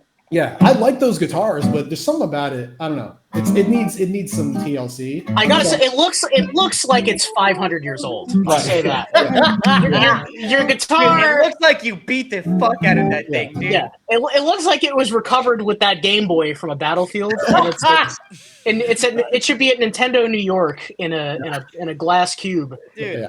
Oh my God. I like the guitar, but for some reason this like plays a little bit more like I want it to play more than the electric. So I'm sure I'll go back at some point. But yeah, and acoustic, I don't know, for whatever reason it's Man, the stains on that thing, bro. Yeah, it's the stang on that. The stains on that thing. It's crazy. After I got it refreshed, but so you've been mostly working on the Patreon stuff recently. Yeah, definitely. As opposed to that like 6-month streak of constant short form content that you did that was very, very rewarding for you, at least from my perspective. Yeah, it was good. How have the results of that experiment been lending themselves to the Patreon stuff? And I guess because I think a lot of guitar content creators and educators, myself included, would be curious to hear some opinions you have about what works now for people wanting to grow their base and find more people to teach. Yeah, the short stuff was great. I mean, it basically gave me like what I have now, so it was good. You had the whole long form catalog kind of sitting before then, and the short stuff was kind of just an ad layer just to like kind of funnel people to the long form stuff. Yeah, the short stuff, top of funnel. To kind of summarize it, in the general, if I am known at all, it's mostly for the shorts. It's not necessarily for the long stuff, which is cool. I'll take it. That's fine.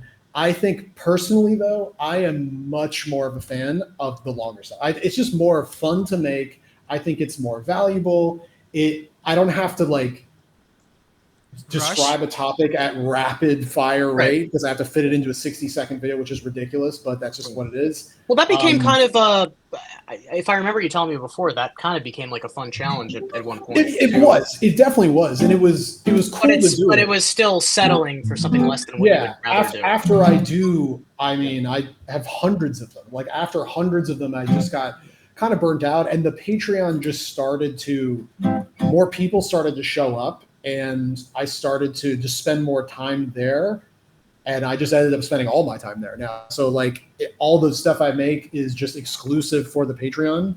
I don't even really do YouTube anymore. I'm gonna get back into it. I have to at some point. I don't even necessarily. You've been popping off maybe without your own knowledge. I mean, I think Prayrock told us last night you have like 80K now, which is I have 80K. It's like it's slowly going up. If I kept doing shorts, it would have gone up more. But I want it to go up because it's good. But I started to care less about that and care more about filling out the material that I have on the Patreon. Yes. Mostly because like whether it's on Patreon or not, doesn't really matter. It's like my guitar method.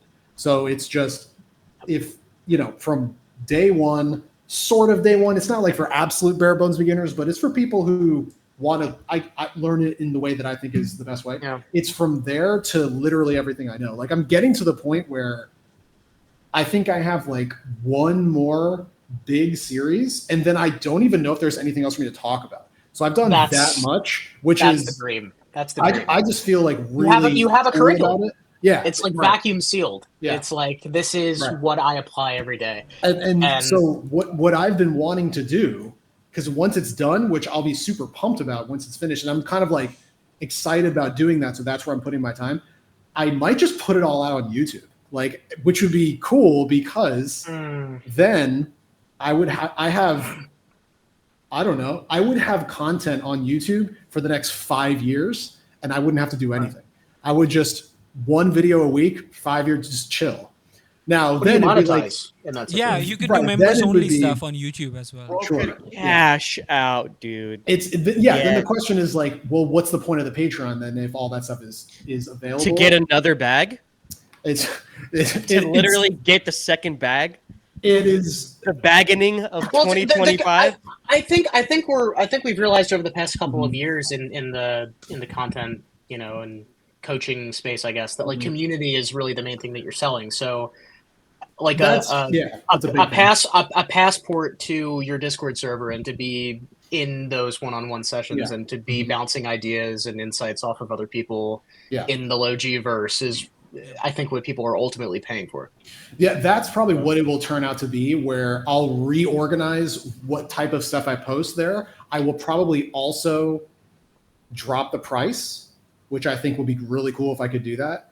And then, I'll formulate what it will be once it gets to that point, but I'm not at that point yet.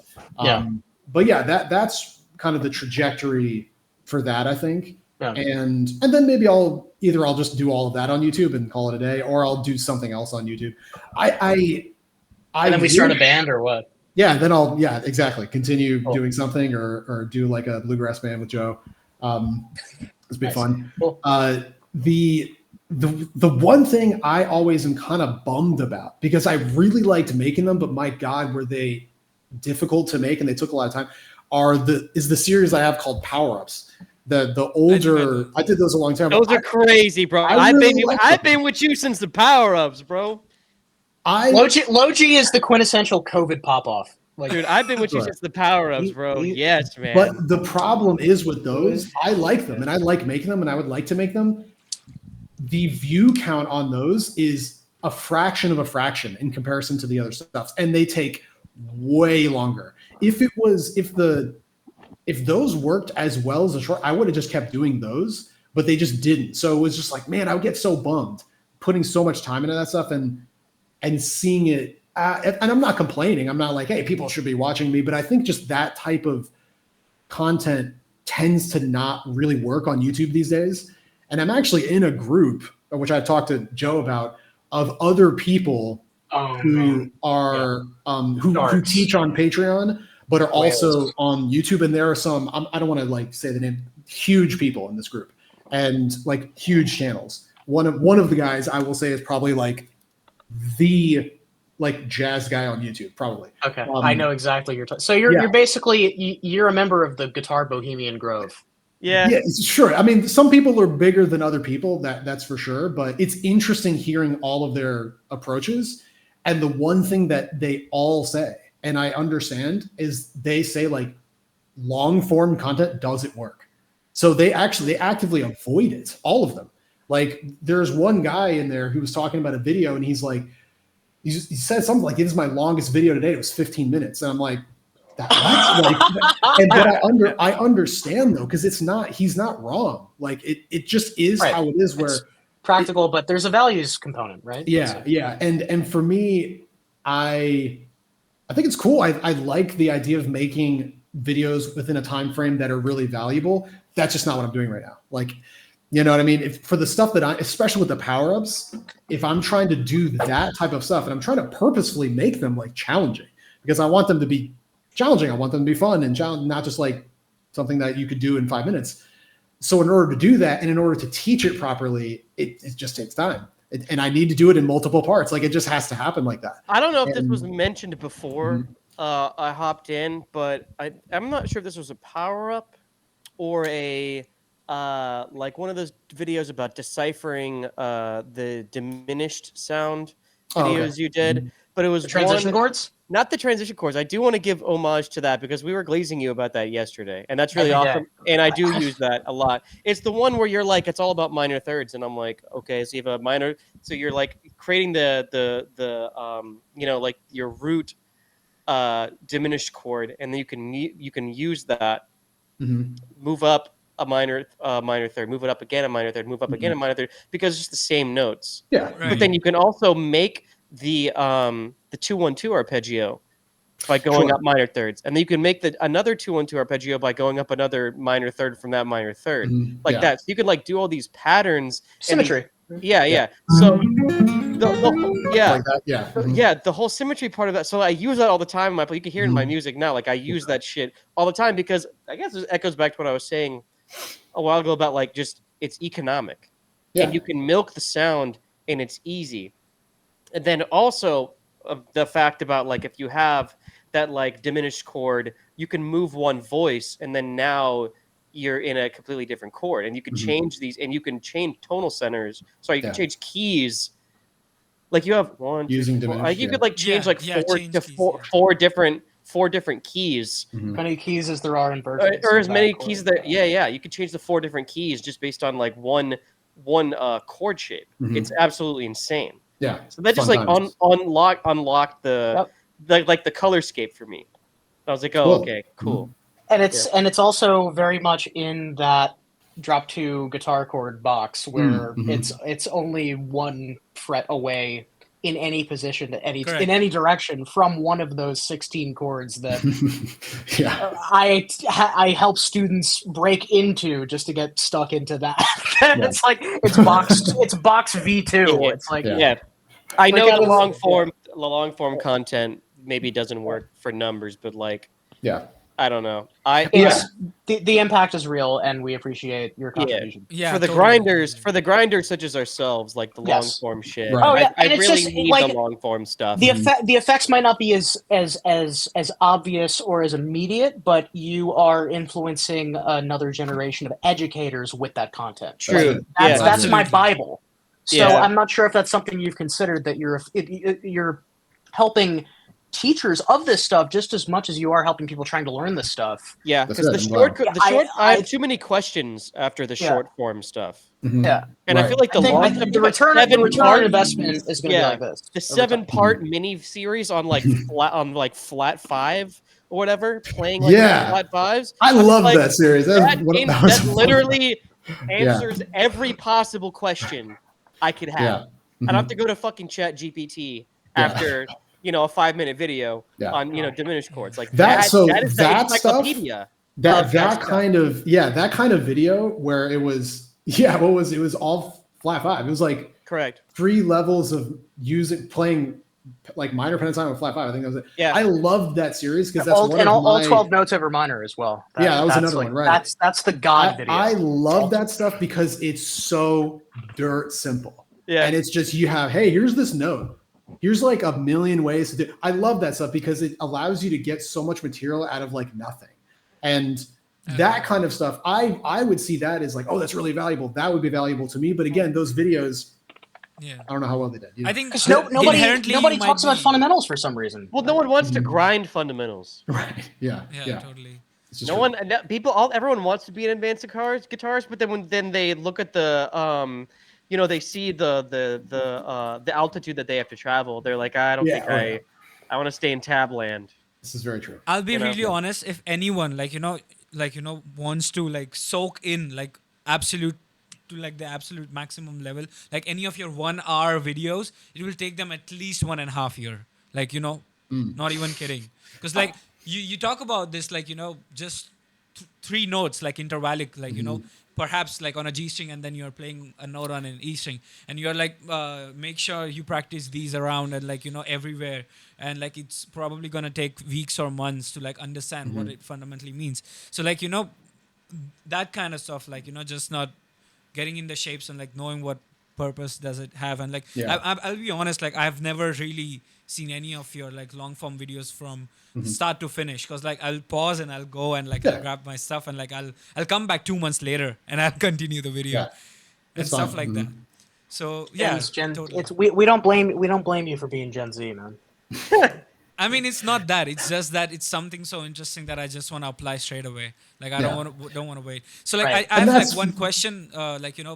Perhaps I'm sorry, I might have broken the flow. So like I'm sorry about that. Oh no, you're all good.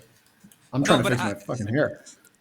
It's ridiculous. So what I want to know is like no product, right? All natural. No products, all natural.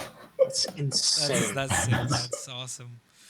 So they say that, go.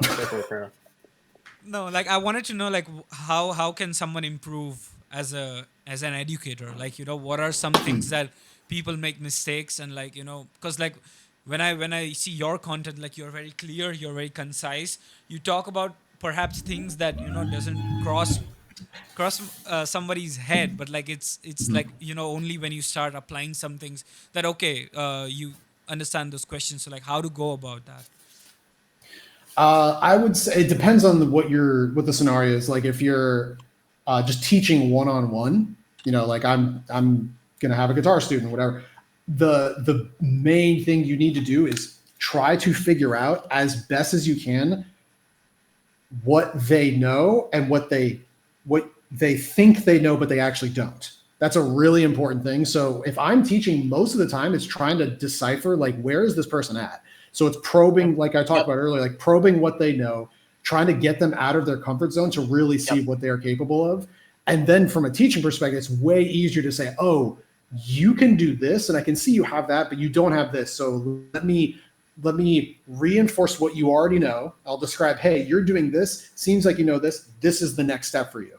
And then moving through and trying to figure out the next step to that thing. You give them an assignment and they come back and you can see, oh, this is how they practice. They are practicing effectively. They're not practicing effectively.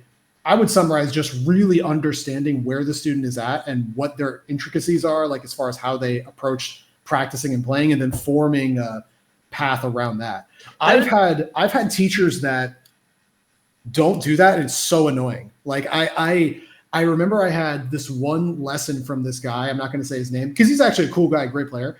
And I just was in his town and I knew he was there. So I called him up and we had a session, and I wish he just did like a preliminary probe into what I already knew or could do, but he didn't. And instead just started talking about stuff. And at the end of the lesson, after he was just talking about stuff, I got some cool things, but I was just playing a little bit. And he's like, oh, you sound like that. He's like, oh, we could have done all this stuff. I'm like, yeah, we could have, you know what I mean? But regardless, I would say like really learning what level your student is at and really what they know, diagnosis takes. Yeah. And sometimes it's the entire first lesson. Yeah. That's the hardest part when you're sure. self-taught, dude, is to like knowing what the next step is. Yeah. And oftentimes, like, that takes months. I don't know how you feel, Prey Rock, but like, I don't know what I need to do to get better, and I don't really understand. I don't, but like, I'm at the point I think musically where like, I hear something and I want to play it, I just kind of practice it, I guess, until I can play it. And there's not exactly like a singular concept, I guess, that I'm after. It's more like, I don't know. I like writing and composing more than I like practicing. So I guess it's just like if I want to compose with something that's more technical, Yeah. I guess I just need to practice that more technical thing. I see. I But think it's like where. I have yet to transition back into like the what do I want to work on, like learning something stage, I guess. Maybe out of laziness or out of like I have not extinguished the creativity or compositional Got it. stuff that I want to do yet. I see. Where I'm at right now, like when I was like starting out, my main goal was that the ideas that I have in my head, I'm able to translate them into songs and stuff, and I was fairly successful in doing that. But right now, like my goal is to make arrangements so complex and like that, and so like I mean that even if I just have an acoustic guitar and I'm at a cafe, like I can play my entire song and it just like compactly summarizes the song with just an electric guitar, and assuming I don't even know how to sing. So like having that bandwidth that hey the song sounds cool as fuck with everything, but it also sounds cool with just an Yeah. acoustic guitar. Like I want to reach that level. Yeah. So like, Yeah. how do you guys think? Like, what suggestions do you have for me? Because like I can like it's harder.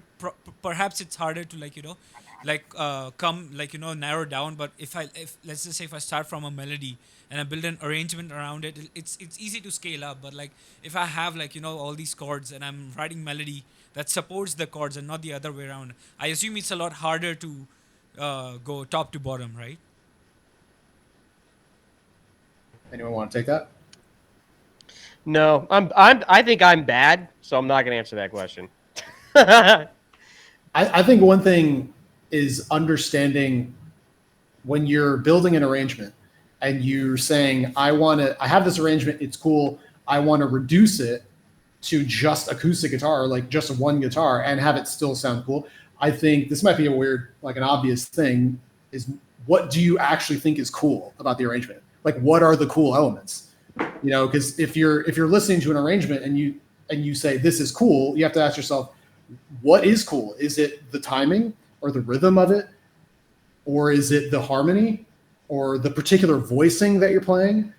Obviously, the melodies has to be there if you want the melody to happen. And you can sort of say, okay, this tune, the actual cool thing about this tune is the harmony and the melody. The rhythm is there, but it's not the thing that must be there to make the song sound what it is. Got it. So if I'm playing colors, I could easily, I mean, the guitar part is whatever the part is, like it's this picked part. If I'm singing that and just playing acoustic, I'm just going to do this. That's enough for me, right? Because the coolness isn't necessarily from the guitar part. The guitar part's fine and it's nice in the arrangement. For me, the coolness of the song is the melody and the obviously the progression, but the voicings. So that is what I'm going to retain. And everything else, it's if I can get it in there and it's not a huge pain in the ass, great. But that's how I would do a reduction. Like figure out what is the thing that's actually striking and cool about this song. And it might not be everything. The driving force. Yeah. So that's maybe what I would think about if you're wanting to do that, if that's the goal, to like reduce tunes to a playable state where you can just do it on one guitar.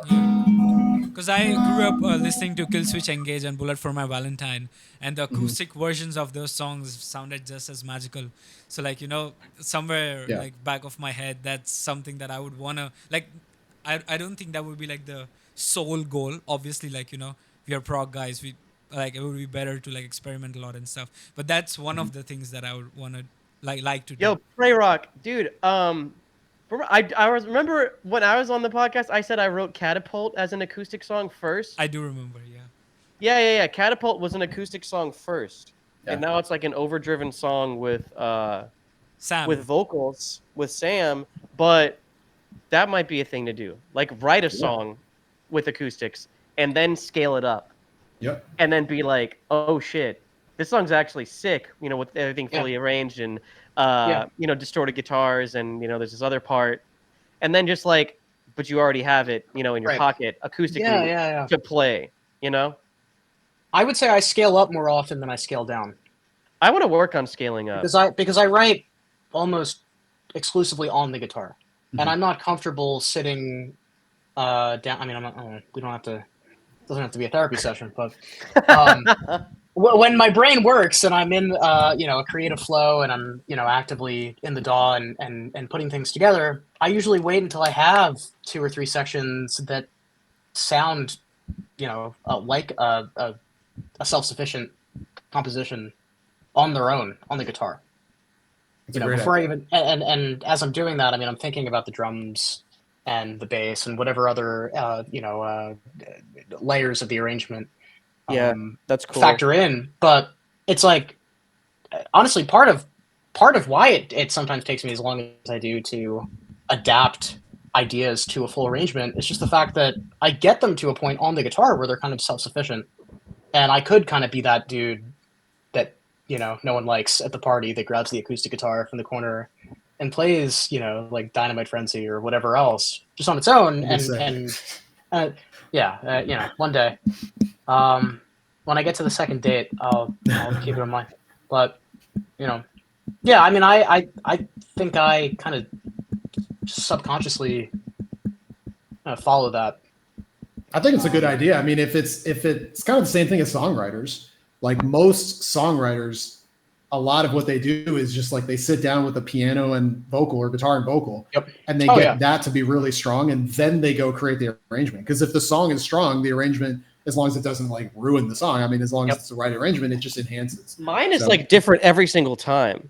It depends like where I start. Like if I start with a melody and I like the melody enough, then I'm like, okay, now I'm going to write the song around the melody. Right? And that's a little bit easier and it can be more of a poppy song structure. Sometimes I start with a riff and I'm like, okay, like is this a strong, and then I start kind of like rating it. I'm like on the scale of strength and repeatability. And then I'm like, okay, like what would come after this? Like in my heart of hearts, what do I want? You know, what sound comes after this? What sound comes before this? Too is like a lot of times what I'm thinking. So like sometimes it's like I start with a melody and I just sort of write around the melody, and then other times it's just sort of like I have one Lego and I'm like, okay, I like this Lego, and then I have this other box of Legos and I'm like, how do I want to make, you know, this? What do I want to make this into? Like a tree, or like make it look like a guy or something like that? It's just stacking the Legos in different ways. But like my arrangements are like nowhere near as complex as Joe's. You know, I'd like them to. Well, I don't know actually, given the recent stuff. But like, I don't know. I'd like to just experiment more. One thing that Joe's really good at is transitions. Like, I'm still sort of stuck in the rut of using like production tricks with transitions, but Joe writes, but like Joe, I don't do that anymore, and I barely do that now. But Joe uses these like bars of like fucking bars of like 3/4 and like bars of like 13/8 to like transition, and like these bars to transition in like melodic ideas and like small little riffs to transition between sections. Like that's what I want to work on, and like that to me like is the level of detail that I want to get out of my music. It's just that like the way that I write, the time that I have, and the time that I want to allot to it is just like not a lot. You know, so it's more laziness than There's lack of definitely creativity. there's a middle ground that you can strike for sure. You don't have to wait 5 years until you have the perfect transition, and you also don't have to be like surgeon brain mode and get the shit done in 2 days and be like, fuck, I could have done all these things differently. But I guess as an example of something that I guess I want to get better at, maybe it's the transitions, but like with a melodic idea or a riff idea versus just like using a production hack, I guess. Right. To be fair, I also use production hacks half of the time. You do the bit crushing thing, but the bit crush, it's a bit crushed melody, and it's a bit crushed. It's a new bit crushed riff. Yeah. Preview, but like that's something that I do too. Is like I will like filter sweep a new riff and then repeat that with a larger arrangement, or I'll like bit crush or like have just one small part of the arrangement. Yeah, that yeah, I'm yeah. sort of like It's- previewing. Yeah, it's like it might be production E, but it's still cohesive and it's Yeah, referencing it's some, like you're giving every them every part of the song is referencing some a other lap part of the dance, song in but some not way. the full hand Right. job type thing. Ironically enough, my production trick is using guitar DI. Nothing. Yeah. That's a just Misha just thing. DI. That's totally a periphery Misha Mhm. thing. Yep. Yeah. I did that on one of my on did. Life in Cycles. I did use the guitar. I did DI. that. Mom, I did that. Did I do it good, Mom? No, because Breeze does that Oh, too. yeah. That's why. I think- Sorry about that, Tim. Yeah. Yeah, I think for like the songs that I have written now, like the latest one, I purposefully try to keep the production as minimal as possible, and just to see hey, if I'm too reliant on production to get my thoughts across or not. And luckily, I was successful this time around. So I mean, I think I'm with Graham on trying. It's like exploring your sexuality for Westerners. Sort of a thing, I I'm don't. gonna I'm not. suck this I'm dick not- real quick. Yeah, See what comes out. I'm not. I'm East. I'm not Western. Me and Joe, like that's how we wrote all those songs, right? Oh. I didn't think it would come out on the Low G podcast. No, we got a Low G podcast. Maybe the Ollie Steele part 2. Nice. I actually was What going to say happens in something. Noma stays in Noma. Yeah. In regards to the Until you get to Low G the- on the podcast. in regards to the transition thing, maybe you guys are already doing this, but if you're not, or if someone's listening to this doesn't try this, I kind of like doing this where you have whatever section, other section, and you're trying to bridge the gap between the two, do a little riff or something to take you to the next part. What I'm a fan of is you have let's say you have a section that repeats, and then you repeat the section again, but the second half of the section is a variation, Right. which in of itself is a transitional thing. So it's not necessarily you're writing something new. You're just taking what you already have and slightly changing it so that it will get into the next thing, and doing harmony changes, melody changes. If I have a section that I know, for example, if I know this section is going to start on this chord, I can reconfigure this section to end on a chord that will take me into that next one. So it's kind of it's transitioning in a subtle way that might not be what the song wants. Maybe you want It's like a functional transition. Yeah. yeah, exactly. That's kind of nice if you're wanting something to be a smoother move into the I next guess part. it depends. Yeah, it also depends on if you're going for functional, if you're going for dynamic. So if you have a bigger section, then you would want to have a larger sort of transition and a busier transition. But if you have I do this a lot, where if I have a big section and the next section is clean, I just stop it. Yeah, I can see that. Mhm. Contrast. Yeah, I guess I actually don't really do that. And now that I don't really have tunes that go from nothing to big, I don't think I do that. Maybe that's something I should mess around with. Interesting. I think he got something going for you that you should Do I? Let me think. probably keep the way. Whatever Whatever you're doing, just keep doing it. I like that Keep kind shredding, of stuff. bro. I don't know. Yeah, I don't know what that means, bro, but keep shredding. But I yeah, can't I wait think till what your Chris, next. what Can't you wait said till your about- next riff, man. Oh yeah, that's a Yeah, bit we'll now. see what it is. Yeah. But I think what you just said about trying to reconfigure riff, I mean, from a psychological standpoint, it not only is great for transition and stuff, but it also shows that hey, you are musically sound enough to change your riff that you initially wrote, and you're not just committing to something just fueled by ego. You know what I mean? You're not, or you're not just at the mercy of the muse or chance. It's you made those, you manifested those things, but if you have to, you can also dig into them with a scalpel, and Mess around. do a skin graft if you have to. Yeah. You know?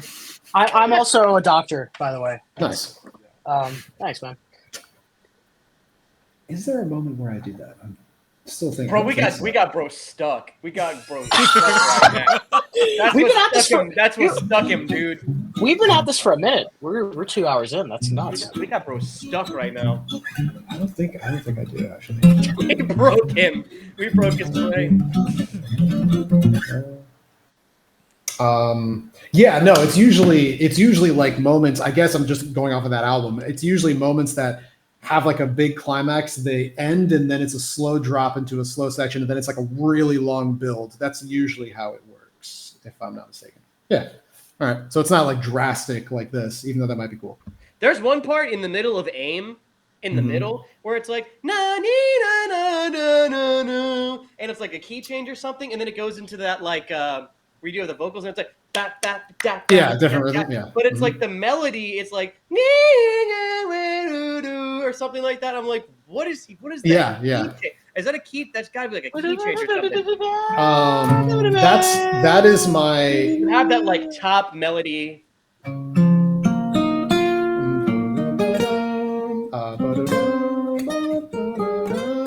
That's my favorite part of the whole album.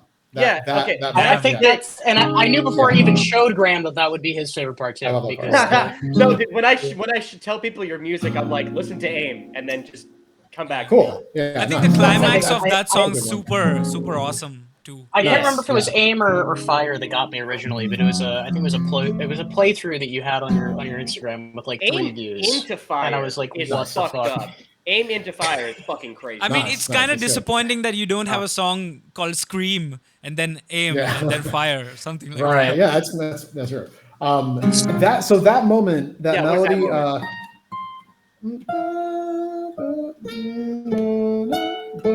So the harmony is this. I'm kind of playing like, I'm playing. The harmony for that whole moment is ultra simple. It's basically like, like D flat as a 4-chord Lydian, and then B flat minor, the relative minor Dorian. So it's just that. It's just that.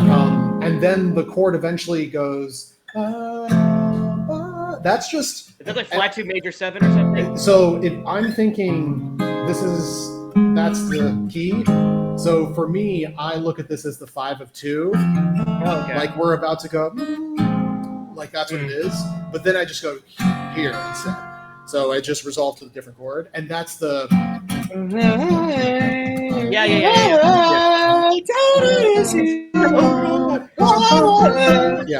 Yeah. That's that whole passage I really like. But that's all that is. It's just like it's basically a secondary dominant. Feels like I'm going feels like I'm going into that, but I just go here. But in the context, that note it stands out a little bit. Yeah. It's just pretty normal chord. But getting into it is the different. Getting into the next section. I would call it a 1 major if I didn't swear never to refer to the minor chord in the key as the 1 ever again. It's always the 6, so that I don't confuse anybody. That is what I believe. That section actually was really interesting, and it's something I want to do again. And maybe you guys do this already, but if you don't, it's kind of a fun thing to do where I sat in front of a computer and just sang a melody, and as I was singing it, I just inputted MIDI and then just didn't think about what it was. I'm like, this section is going to be this long, as far as how many bars, and I knew the harmony. I'm like, this is the melody I'm hearing, and I just put it in. It's like real-time reharmonization. Yeah, just real-time, like not trying to dwell on, is that the right note? Just put it in. Yeah. And then see what it sounds like. Yeah, I do that shit. That I love it. There's no theory in my music, Joe. You know there's no theory in my music. I know. So much wasted time, man. It wasn't that wasn't the final thing. Like I gave the skeleton, and then I went back and like changed notes if I wanted to target a specific thing. But then I also did that with the drums too, where I just mouthed a drum solo. I just mouthed boom, boom, I just mouthed it and put it in. My drummer's behind me, and I'm like, dude, what do you want to do for the drums? He's like, just keep like doing whatever you're doing, and then once you have the basic part, he's like, I will fill it out with what I would actually play with that part, and that's what it is. So it was a cool moment because it kind of like there's no thinking. It's just like do whatever comes to you. That was the muse. Thought is the enemy of flow. I suppose, yeah. That was the muse, right there. And the part is so simple too. It wasn't like crazy progression, but I really like how it came out. Yeah. I think one thing that you wrote all of that totally sober too, right? Totally sober. Yeah. One thing that I noticed was like in the entire album, like whenever you had like a very complex, guitar part going like rhythmically complex or like rhythmically rich, your melodies were always simpler, and it was the other Yeah. way around. So what I wanna get at is like while riff writing, let's just say if you want the melody to shine, would you suggest toning the rhythmic part of the other instruments down a little so that, or like is it, or how do you go about it basically? I think it depends on the song. Again, depends on the listener. It depends on what the writer depends on your ear and what you consider to be a rhythmic part that's getting in the way of the melody. Because someone might say this rhythm part is getting in the way of the melody, and someone else might say I think it's works perfectly. So I think it kind of depends on the person. For me, what do I do? I think if the melody is very simple, long notes, I do whatever the hell I want with everything else because I know it's not really going to get into the territory. If the melody is rhythmic in any way, I will usually embellish the rhythm in the guitar part, but not play the exact rhythm, like have some sort of interplay, but like big accents. Accents, yeah. I'm not gonna step on that territory because then it gets this like seedy skip, like jittery kind of feel that can happen if like hard accents are not lining up. So I think I did that. Mostly I just kind of would have a melody in mind, record the melody, and then play a guitar part underneath, listen back and see if it was getting in the way, and then I would change it if it was. Got it. Here's one actually, like this is not maybe rhythmically, but pitch-wise, this actually was a problem. And I actually didn't catch this until we were recording it. The engineer caught this, which I'm grateful. Andrew Wade, shout out to him. Yeah, So, I was just gonna mention a day to remember, dude. yeah, that guy's so good at what he does. So the guitar part for AIM is this, right? Melody is that's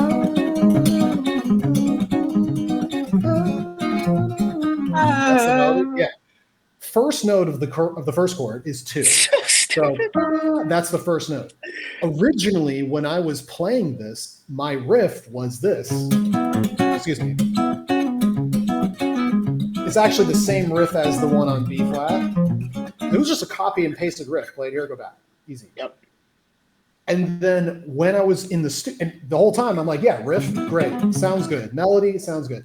And then when I was in the studio and I was singing the part, the engineer was like, he's like, man, that part's cool. He's like, there's something going on like in the arrangement that isn't like working with your melody note.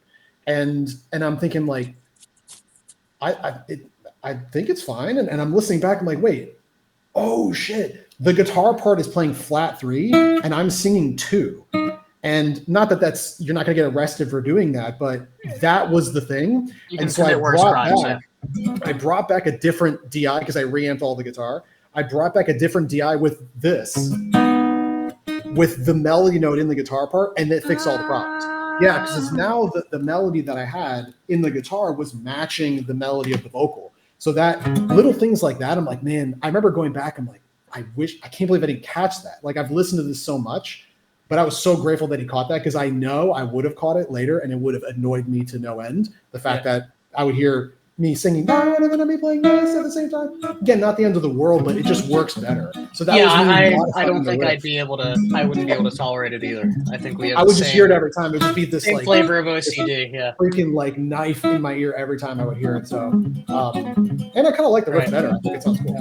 So too pure for this world. The amount of minor third, major third collisions in guitar music. It's just like so in my music, in Graham's music, in my music specifically, it is bad. But I don't care. I don't give a fuck. Graham doesn't care. He's a doctor. You know, I don't care. He's got stuff to do. He's a busy guy. See if there's any other moments in that where I'm at the vocal. Oh man, I'm not even gonna try to play it. That the second verse of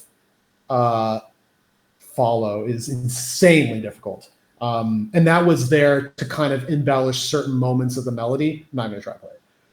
So that's an example of me wanting a busier part, and I was using like the rhythm of the melody to kind of create a guitar part. So that's an example if you ever hear it. I'm gonna try it. Let's see. I literally don't remember. Yeah. So that's kind of the part. It's like a something like that with going on in the background. I got to learn the riff because it's fun. But that was kind of done to embellish the rhythm that my drummer was playing and the vocal melody. Insane. I wish I could play it. I can't. Let's see. How did you get through that full album music video with Colby? No, that was insane. We just did it in a couple of days. Yeah, it was fine. And the team that we had was great. Like these are all guys that I don't know how Colby met him, but his name's Brian. Super cool dude, and he just was open to trying a bunch of stuff, and yeah, it was fun. I think it came out pretty well. Did you guys meet at like music school or somewhere before or after that or what? Oh, Colby and I? Yeah, the Galia origin story. We went to high school together. Yeah, and we played in jazz band, and I was guitar player, drum, and he's just he's a super cool guy, really into music, and he's had like a wild trajectory as far as like what stuff he's been into. But yeah, cool guy, great player, great guitar player too, actually. You still making buckets like babysitting? Yep. Yep, he is. Yeah. Whatever. That is exactly what he's doing. Yeah. Something adjacent to that, or hell yeah. Yeah. Yeah, man. There's You got to bring him on. You got to bring him on for the next one. Yeah. Oh, he'd definitely be down. Actually, he's kind of a huge part of Galia, if I had to guess. Yeah. He's a huge part of the. He's your social media manager, if nothing else. Yeah. I mean, speaking of he even signs comments. Colbonics. Sure does. Sure I don't see you much active on Instagram. So, like, is there a reason that you avoid Instagram, or like just it's not like fun helping you convert? He's a healthy person. Yeah. That must be. Honestly, it's mostly just focusing. I'm just focusing on the Patreon. Like, I don't even think about making stuff for those platforms. I just like every day I'm like, okay, what's the next step for the Patreon? Let's do this. And the Patreon, I'm just also doing a lot of stuff on there. It's very time consuming. So like I'll do live streams. I'll pop in the Discord and hang out in like one of the rooms, and people will show up and ask questions or whatever. That's kind of like a somewhat regular thing I do. I also make videos for specific patrons where they ask me questions about something. Right now, here's something. I have a guy that wanted to learn this saxophone solo that I ended up turning into like a sub-series on the Patreon, where I'm just like, it's like going to be an 8-part video of me dissecting the solo. If you guys want to learn this, I would give it a shot. It's not musically like super complex. It's pretty straightforward. It's just like expertly played. And it was pretty popular when it came out a couple of years ago. It's on a channel by a pianist named Emmett Cohen, and the saxophonist is Patrick Bartley, and the tune is called After You've Gone. So like when it came out, it was in that world of the jazz. It was like a holy shit, this solo is legendary kind of thing. So I'll check it. It's not super nuts, but it's a right. Oh, we got Adam Neely with top comment. Holy hell, you guys went hard. It is. No. I will say. Gotta close my mouth. It's Patrick Bartley. Patrick Bartley is the 8-string or the 8-bit big band guy. Maybe, I'm not sure. I don't really know too much about him other than that. That dude, the guy. Sorry. It's awesome. Can't comment. The tinted fellow, the fellow of tint with dreads and who plays sax. Yeah, he's in a big band who does like old school video game covers. That dude hogs the controller like a motherfucker, dude. That dude will not give up the controller. Regardless, in the middle of the call, I'll be like another half hour. The part is really cool though. Yeah, gotcha. that solo is really great. It's if for ear training or anything like that. So that's taking up. Joe, you completely missed my Xbox controller bit, but just forget about it. I had my earbuds in the entire time, bro. Oh, okay. Never mind. Forget about it. Great player. There's a video of him and who's that guy? Who's that guy? Why am I completely? I know somebody that I know from Instagram. The redheaded guy, Ben. Oh, Bunsen? Ben Houston, yeah. There's a video of him shredding with Ben and like Tim Miller too. Are you Like serious? all the same, but yeah. And they're all like shredding together. It's really really cool. But there's one set where Ben Houston and I'm pretty sure this the guy with the dreads is the New York dude. I think so. Yeah, at 55 Yeah. hard, it's him and Ben. Okay. And Brad they're, Miller and they're featuring shredding. And they're shredding. Yeah, they're going crazy. Oh, Yeah, it's a shred off. I got Ben, it. I got it. Ben's a really great. I love the way Ben improvises though. He's really awesome. Yeah. But his When I heard fingerings, that guy, it sounds great. fingerings are weird AF. If you watch him play the guitar. I mean, he's living evidence that there's no Yeah. there's no correct technique on guitar. It's just he just This is true. how he manages to do that. How he manages to play giant steps at 550 BPM At 680 BPM. Yeah, without giving himself severe carpal tunnel is just he's built different. Yeah, that's for sure. He needs a diagnosis though, just to be safe. I don't want to. Graham. Yeah. No. Too many. Point. I mean, Sounds like it. This is we've gone longer than I was expecting. Actually, I got to get dinner. I mean, it's 4 It's about a.m. about that for time. me right now. Oh Jesus! But I'm so glad. So you're 10 hours ahead of me, not 12. Yeah. Okay, at least for now, because I know daylight savings time is for some reason different bullshit, in every country, in every time zone. All right, that's a wrap. I'd say. Yeah. It's I mean, awesome. Thanks for having me. I really appreciate it. It's a lot of fun. Yeah, Yo, thank you for coming. I mean, I had a blast. I learned a lot, and there were so many moments of three of us were having our jaw dropped by you just playing stuff. Oh, that was amazing. Yeah. That just kind of that happens. Yeah, I'm very glad that you accepted my request because I wasn't sure messaging on Instagram would be the best bet because you aren't much active there, but yeah, I'm glad. Yeah. Worked Hey, out. Chris, you got my number, dude. Don't be a stranger. We got to set something up. Yeah, for sure. Absolutely. No show. Yeah. For sure. Let's do it.